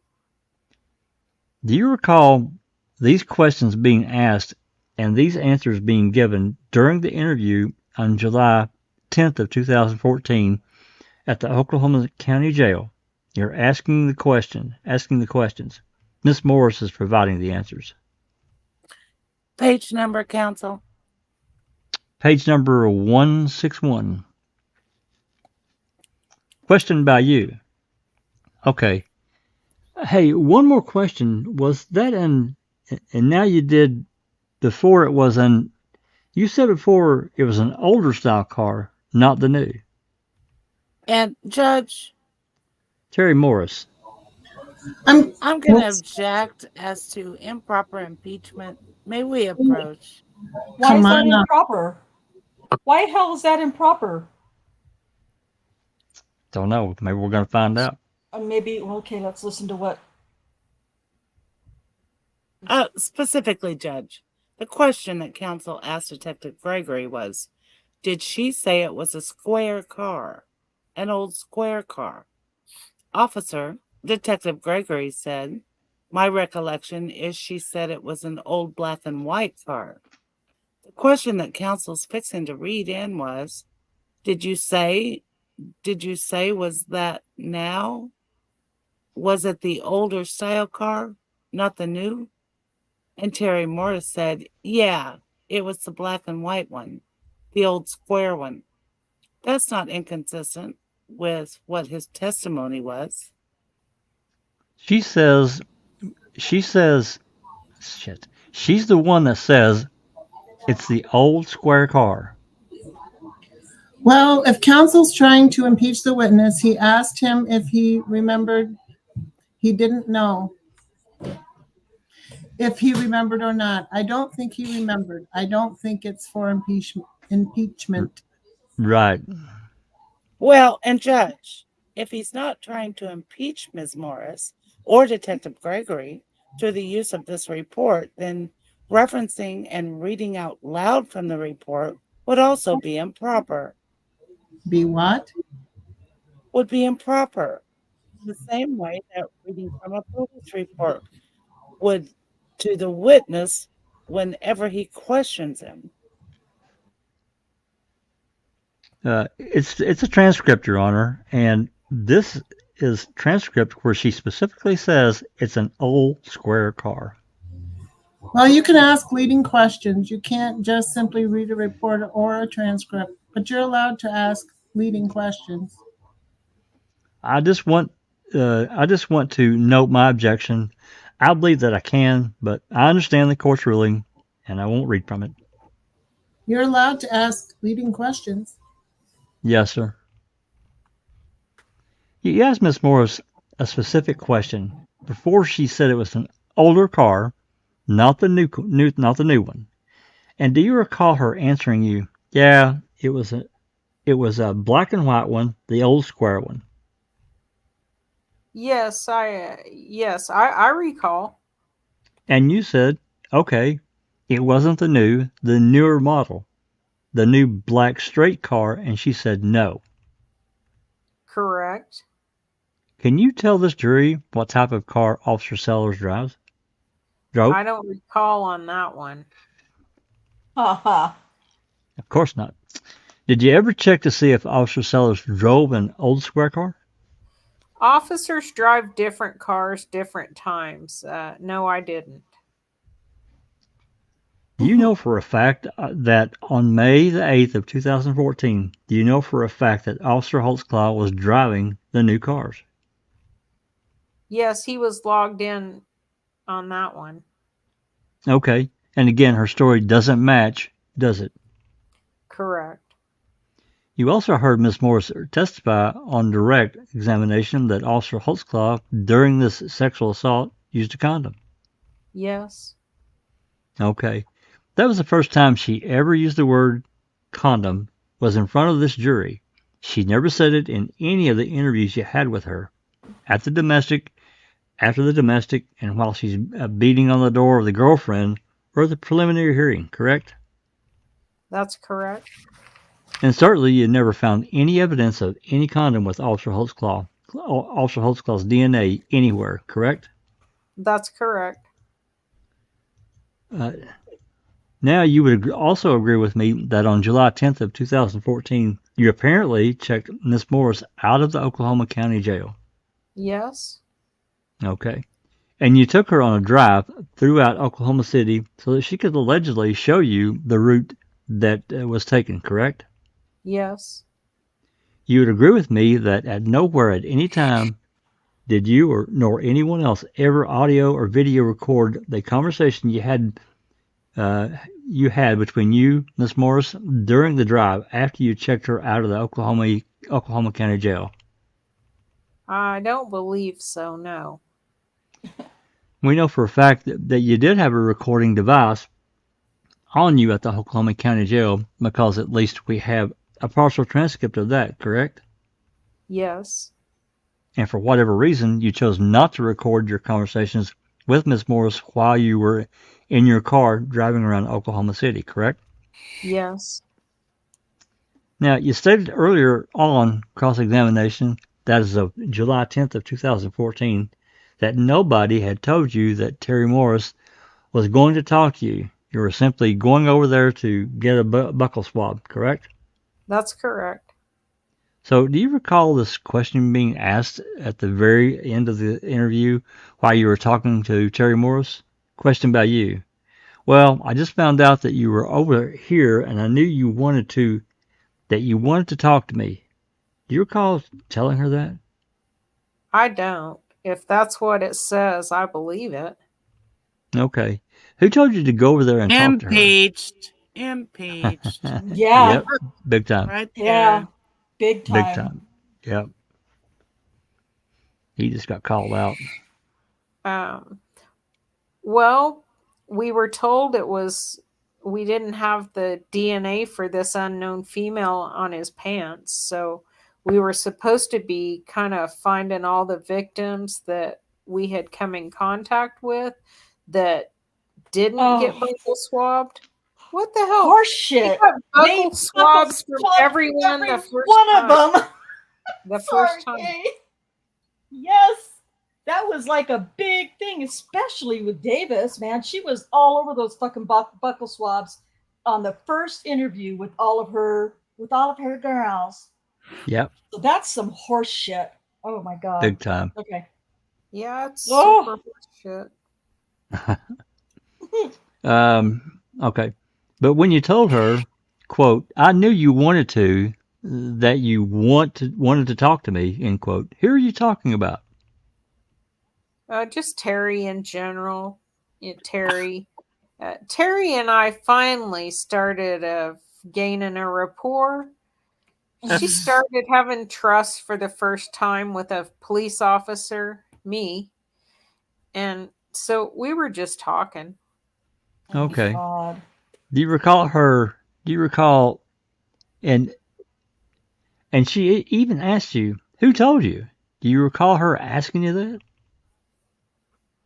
Who told you that she was there? I don't know what that, it's right after you asked her that you were told that she wanted to talk to you. And she said, who told you? I think it going along with that context, I mean, it's been a while, but I'm going to say like how she was there. What? What the fuck is Oh that? my Caught, God. What are he's you caught going me to nosing. say, Rocky? What you Yeah, gonna say? exactly. You He gonna say cannot something even. He can't come up with a incoherent lie shit? quick enough now. Yep. Right. Sorry. Guys, Guys, this is some crazy shit ass lying testimony from Rocky Gregory. Yep. Almost every bit of what It's he's saying. awesome. He completely. It is impeached. awesome. Yeah. It is. Okay. Okay. Sorry. No, you're fine. Goes along with context. My ass. So when you Or- when you tell her that someone told you that you wanted that she wanted to talk to you, you took it that she meant how was I here? that's what I'm gathering from what you're asking. Okay.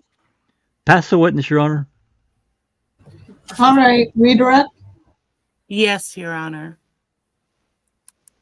One moment, please. What PDF page is that? 3005 bottom of the page. 95? 3305. Oh, Oh, sorry. Bottom okay. of PDF page 99. Bottom. Oh, I got it. got you. Sorry, I'm Line looking at the 24. I got it either way. Why did you ask Lieutenant Musney to get a Google map or satellite, as it's been phrased today? I believe it was just for clarification on where she was taken or anything like that. I didn't pull up AVL, so I really didn't know where she was exactly talking about. Was it difficult for you to understand where she was saying he took her to without the assistance of a map? That's correct. I thought you knew this city really well, Detective He does. Gregory. Right. Everything And on that map's correct. And just to be clear, Detective Gregory, this is State's Exhibit 307 I'm showing you, and it has Officer Holtzclaw's path that he traveled on May 8th, Yes. depicted on that exhibit. The map that you showed Terri Morris in July 10, 2014, did it have any information as to Holtzclaw's route on May 8th, 2014? No. Does pulling up a Google map take a couple seconds? Yes. Getting ABL data, does it take a couple seconds? No, it takes a little bit of time from what I know. And may I approach the exhibits, Your Honor? You may. I'm showing you State's Exhibit 308. Does making an ABL map with the data on an aerial photograph like this take more than a couple seconds? Yes, it does. You testified during cross-examination that you were aware that Officer Holtzclaw had been in the area of Liberty Station Apartments at 26th and Lindsay on May 8th, 2014. Yes. And also that he was at 24th and Lindsay on May 8th, 2014. Yes. And was that because you had pulled up the CAD calls that the jury had already seen yesterday in this case? Yes. Object to the form, Your Honor. It's all leading. Overruled. Of course. Were you aware whenever you went to speak with Terri Morris on July 10th of 2014, looking at State's Exhibit 307, of anywhere that Officer Holtzclaw went after he left 24th and Lindsay? Say again? Sure. Whenever you went and spoke with Terri Morris on July 10th, were you aware of anywhere that Officer Holtzclaw went after he left the 24th and Lindsay area? No. Liar. And so the 24th and Lindsay area on State's Exhibit 307 is this right here indicating? That's correct. Okay, so you didn't know about any of this area that he traveled? No, did not. Liar. Whenever you were able to get the Google map and show that to Ms. Morris, did that assist you with understanding what she was talking about? As far as, yes, she was trying to point out, if I recall right, just kind of where she was at 24th and Lindsay, how far east, that type of manner. We didn't cover the direction after. I was still really confused, and that was my whole purpose of checking her out of the county jail, so she could just show me. And that was my next question to you, Detective Gregory. Why did you check her out of jail? So I could fully understand where she was saying what happened, where it was. Where was she at Liberty Station exactly? Where was she at there at 24th and Lindsay? And then after that, we're like, well, where did you go afterward? And so then she directed me best she could. And during your interview with Terri Morris on July 10th, is that when she told you for the first time about Officer Holtzclaw taking her to the 32nd and Hill area or the Hill and Phillips area? She made references to the area, but I was unclear. And that was my first time to be at that location when she showed me, but yes. So it helped you understand her whenever you checked her out of the jail. Yes. And did she take you to that location? Yes, she did. The one that we've seen depicted in the photographs here. That's correct. Mr. Adams had asked you about the minute lag time in the AVL data for State's Exhibit 305, the Hill and Phillips area. Do you remember that question?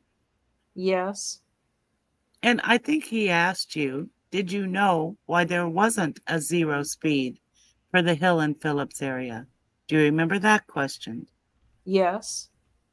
If, according to the AVL system, Detective Gregory, if someone is stopped for less than 5 minutes, are you going to get a zero speed on AVL? No. Whenever you learned through your investigation that Officer Holtzclaw's car had about a minute lag time in the AVL data at 33rd and at Hill and Phillips, was that significant to you? Yes. I felt like Terri Morris was trying to tell me that this is where he had slowed down and started to go off. And I thought that kind of correlated maybe during that minute of time of verifying that there was something to what she was saying. And just to be clear, because I got a little confused during cross-examination, State's Exhibit 307, I think that I heard you testify that the only zero speeds were at 26 and Lindsay, But I remember that you discussed State's Exhibit 308. Were there 0 speeds depicted on 308? Yes, there were several.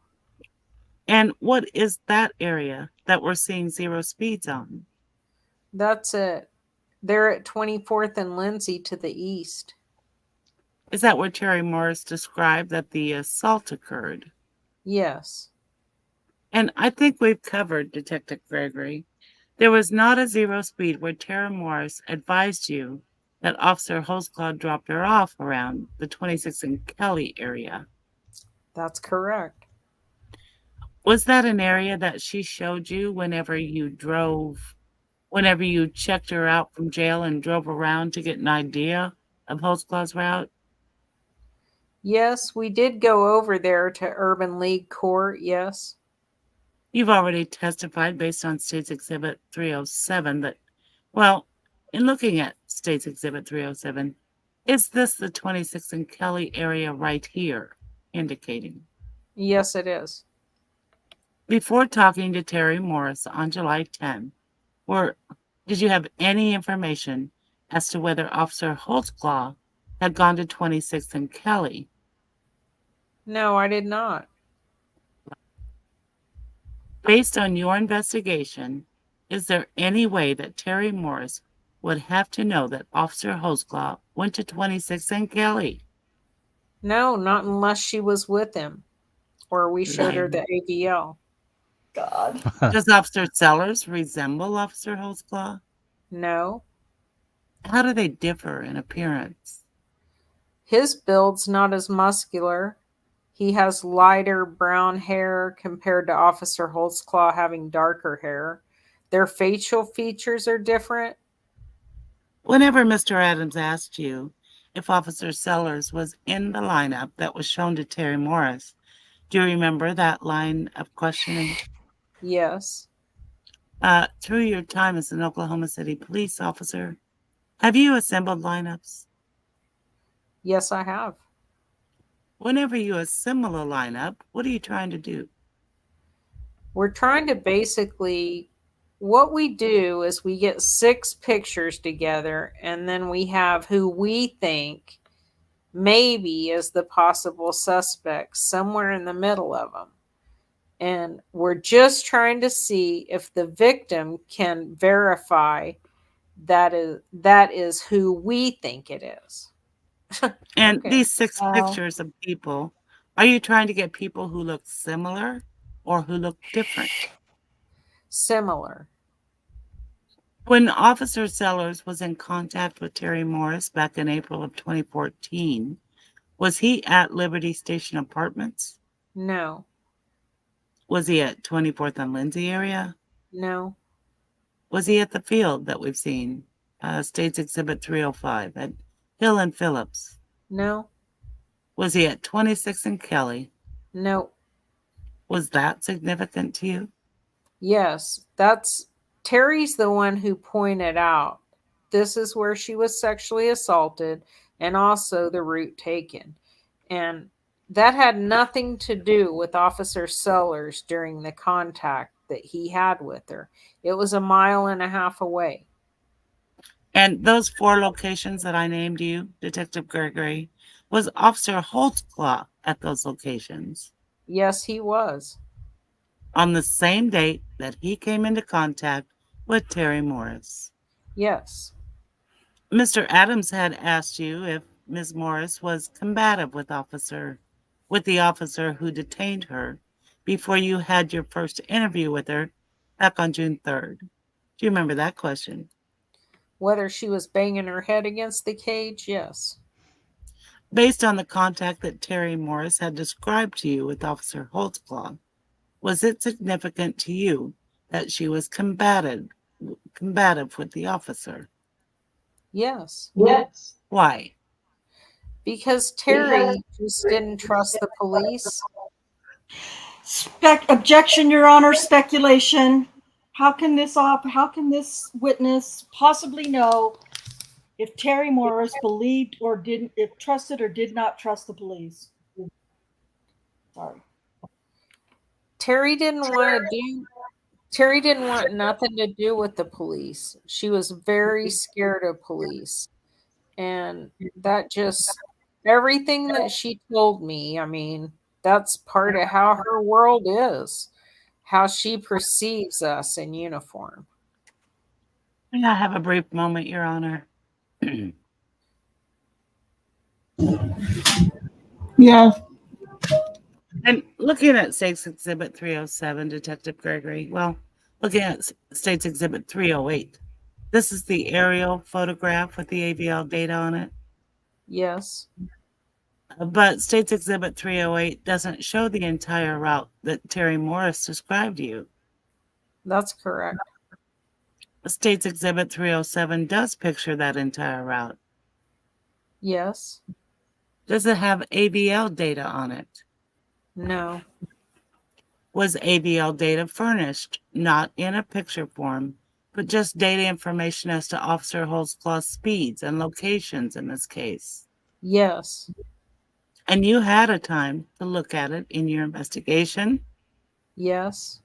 And that was furnished to both the state and the defense? Yes. And that's what we've been talking about whenever Mr. Adams and I have been talking to you about the fact that we know that Officer Holtzclaw didn't stop at 26 and Kelly.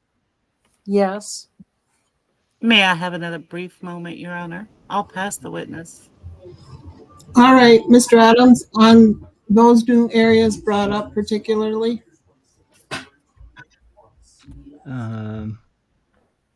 Officer Holtzclaw, not Officer Holtzclaw, I apologize.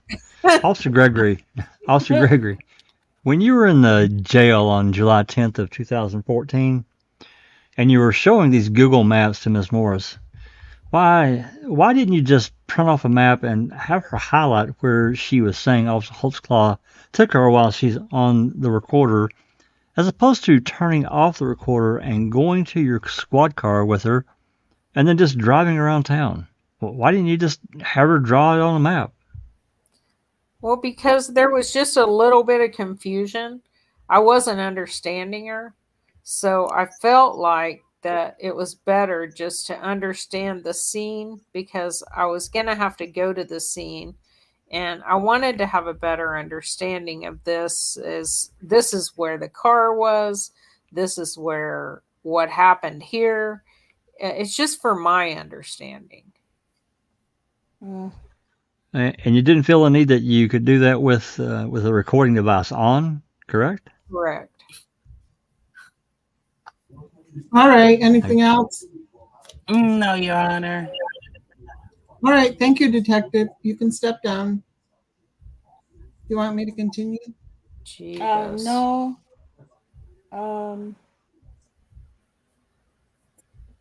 Nope. I don't know how I ended up with so many extra pages, but you're done. Woohoo! Done. Good job. Good Oh job, my team. God, you guys! I know that was a rough one. I'm really sorry. I knew not it your was going fault. to be. I know.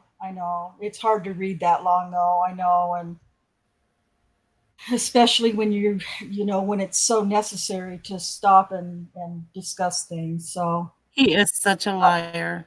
He is such a liar. Yep. That's all I gotta it say. really is. And I No just, problem. He has no problem lying. it just rolls off his tongue, right? Like he just Yeah. I mean, but good on Scott Adams, because he tripped him up several times, and that was pretty awesome. Yeah. But so before I forget, I want to say this one thing. In my opinion, here talking about testimony for Terri Morris, fuck impeaching Terri Morris. If I was on that jury, I think, knowing where I am now and knowing what I know, going forward, I would have questioned everything that Detective Gregory testified to. From this testimony Right. forward, I would have questioned everything he said.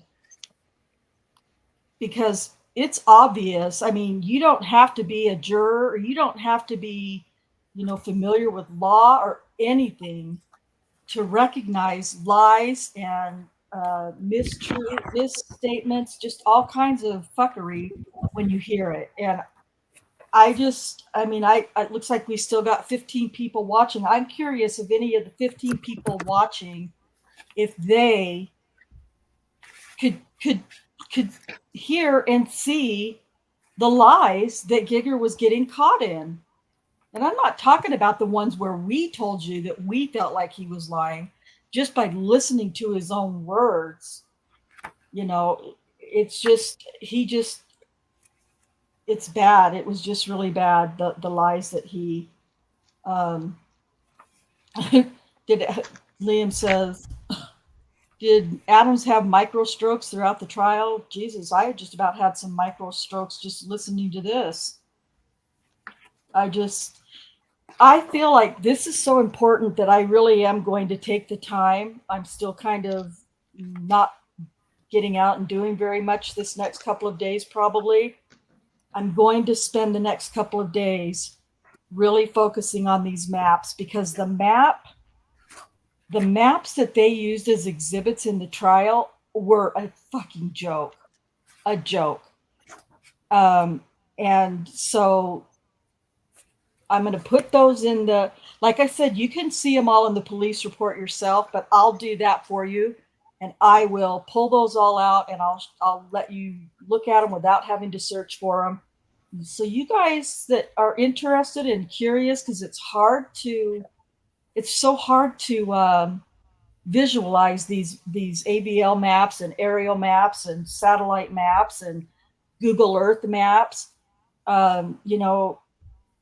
It's really hard to try to figure out, to visualize it. So I'm going to do my very best to help make those clear for you guys so that you can see for yourself whether you think there's any fuckery going on with this particular testimony. Too bad you can't take us all on a drive. That was a lot of fun. Yes, that was a lot of fun. I could definitely do that. I'm referring to Rocky and Terry. No Terry Wayne. I thought you were talking about the drive you and me went on. Yeah. Oh, that was fun. Yeah. Yeah. What about Terry Wayne? No Terry Wayne as far as testimony. I looked up. Well, I don't know. I looked up the two Terry Waynes. I don't know what. I know the Uncle Terry Wayne didn't testify, but I wasn't sure about Tabitha's Terry Wayne. Oh, Terry Mack. Terry Mack. No, he does. Oh no, Terry Mack was Sherry Ellis's guy. Oh, that's right. No, wait. Yeah, I looked it up in the transcript. Well, the Terry Wayne Lewis is Uncle Terry Wayne, and and it's Urban League Court is where he lives. Right, but he didn't testify, right? No. Right. And I don't know about Tabitha's Terry Wayne. Maybe like you said, he didn't. I don't know. Yes, Terry Mack did testify. Oh wait, Terry. Wait a minute, Tabitha Barnes, Terry Wayne. What am I? No, he's the sex offender that was in the bedroom sleeping, and Terry Wayne Williams. Yeah. Oh, that's right. Oh my gosh. There's too many Terrys in this. Oh my gosh. Like Scott Adams said, oh, and I have to read through 10,000s pages of stuff to point out a lie. Yeah. That's how, Discovery was just so overwhelming. I can't even imagine having all of this documents dumped on your head. And you have to sort it out. And they probably weren't in any kind of great order. Oh, I'm sure they weren't. First it's a puzzle, and then it's a puzzle. So Liam's asking, why didn't Adams have secondary evidence to show that Rocky is perjuring himself? Personally, I don't feel like he needed it. Okay. I don't feel like he needed it. Honestly. Because... Well, I don't know. That's just my opinion. I don't feel like he needed it. Adams tripped him up plenty, and I feel like that was kind of clear or should have been clear to the jury. That's just me. Liam, did he honestly believe that a witness would not pull the "I don't recall" plot? Yeah, we all know, or ploy. We all know how that is. I don't think they're really cared too much that they didn't get a conviction on Terri Morris, because I think they were all just happy that because of her, because they were able to even get her involved in the case and create that May 8th date, Yeah. that they did get 18 convictions on 18 counts. And they could have never even filed a case without Terri Morris coming along. So I think they're still probably just pleased as punch with themselves. Yeah.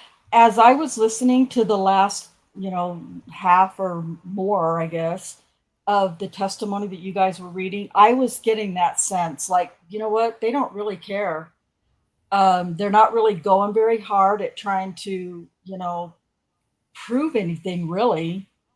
And, the way Rocky answers Scott Adams, it was just like, yeah, this is just a token here because we don't really need her now. We got everything we needed from her, so we don't really need a guilty on her.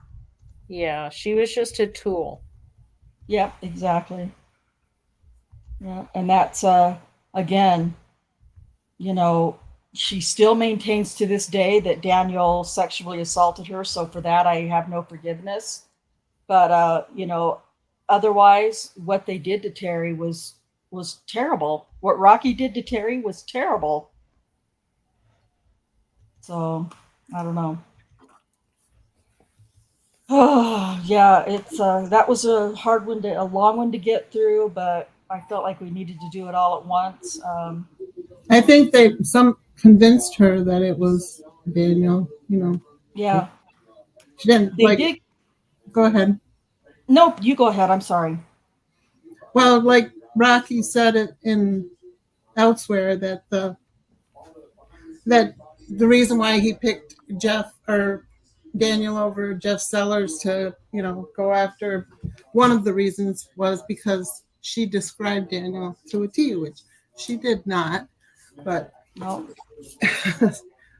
No, she didn't. And if you think back to her first description of Daniel, or maybe it was the second one, of the officer, I should say, that sexually assaulted her, she really contradicted herself, because she was talking about, she said something, he was kind of dark complected, but he had light skin. He looked like maybe he was an Indian or an Irishman or something. Those are all in direct conflict with one another as far as complexions go, you know what I mean? And so, they just pick and choose who, because that was all, none of that was at all important when Sherry Ellis testified that the man who raped her was a short black man. That was just glossed right over. And yet, here Rocky Gregory saying in Terri Morris that she described Officer Holtzclaw almost perfectly, or whatever his words were. No, she didn't. And anyway, it's just so very frustrating. So frustrating what well, the thoughts I've had on that is that if she's making the whole story up just to get out of, tearing up Terry Wayne's car, the last police officer that stopped her was Daniel, right? Yeah, supposedly. That we have reports for, right? Yeah. So, even if she did describe him, more or less, it doesn't mean anything to me. It means nothing. Yeah. Oh, yeah. I mean, and really, none of their descriptions mean anything, because none of them. Well, that's they were all stopped by Daniel. Yeah. Legitimately. Hey, TJ. Oh. Yeah, legitimately. Terry stops, whether we agree with them or not, and I happen to not. I'm like Kay, I am not a fan of Terry stops, but that's what was allowed, and that's what was He expected. was doing his job. Yeah. And he was just doing his fucking job. And man, again, I'm just going to say, as much time got spent on the AVL for Terri Morris's case, that is the only, when people say, oh, there was so much evidence against him, and I ask them back, it's usually in YouTube comments sections or whatever, I'll ask back, oh, really? I'm curious, what evidence did they have? Perhaps I don't know what, as much as I think I do or whatever. And, oh man, all of that AVL or GPS and I'm just like, really? You can't seriously believe that's just so illogical to me. And, just illogical, because that proves nothing at all, except for that he stopped that person. So anyway, I know it's super late, you guys, and we've been at this for a lot longer than I like to be. And yes, I'm starving, Linda. I was just going to say, and I'm pretty sure we're all hungry. So I just do really quick, kind of go around real fast and let everybody make final comments if they would like to, starting with Cherie. Thank you, everybody. It was interesting, frustrating reading. Yes, it was. And Jack. Yeah, very frustrating. I had to agree with Cherie. That was rough, but it was a fantastic impeachment of Rocky Gregory. He's just a liar. He's just, and again, I really detest the leading that was McConnell that did it here, but it's still the same crap. Just testify for him. Let's get him out of the chair. You sit down. Just say what you want to say. Yep. Exactly. And the judge just overruling, or not even ruling, not even ruling on the objection, just admitting the exhibits. That was mind-boggling to me. So yep. Yeah. Well, I appreciate you reading, Jack. I know these guys are not easy to read for, because they don't speak well or normal. So correct. Thank you very much. You bet. And Jack will not be doing a open mic on Sunday because there's going to be too many people watching the Super Bowl. But we are going to have a reading with the crew on Saturday.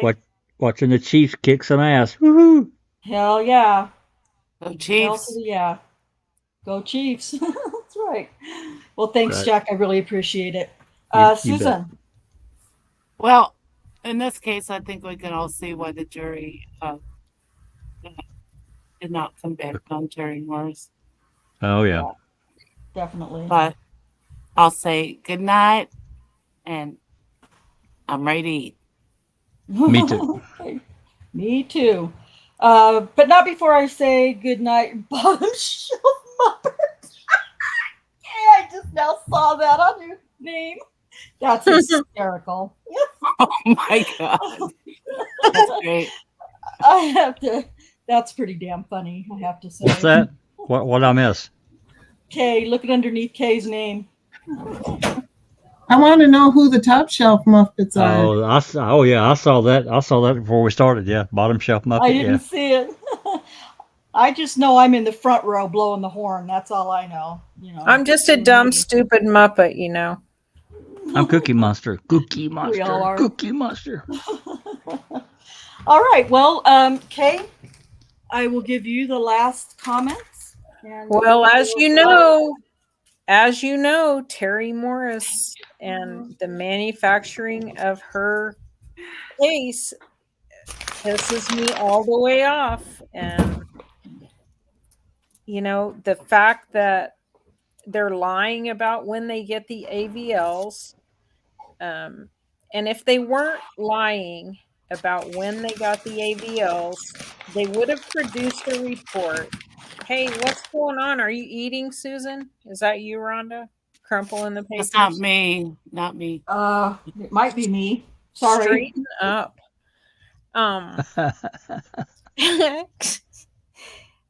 They would produce the AVLs and they would say, hey, look, they know they can run those reports. They sure weren't going to let anyone know, hey, those reports can be queried. They weren't going to do that. But if they really didn't pull the reports until after the women gave their locations, they would have produced those reports so fast, we They still could don't have proved have it. it. We They still could have don't have proved them. it. And that is the whole Yep. freaking crux of this case. Because when you look at the evidence on every report, they list the evidence. Those AVL records are their evidence on every single accuser, except for Liggins. That's the whole story. And that's the whole case against Holtzclaw. It's just really two people and the piling on of all the other 11. So it's really just Morris and Liggins. Yep. Anyway, all right, I'll quit rambling and let you guys go eat. No, that's all good. Again, thank you everybody for being here. For everyone who's joined the channel membership, thank you so much. Next time I talk to Daniel, I'll be letting him know. And I already know how much he appreciates everybody for their support. So don't know what I have planned for next week yet, but when I figure it out, you will know what it is. So until next time, next Thursday, 5 p.m. Central, peace out.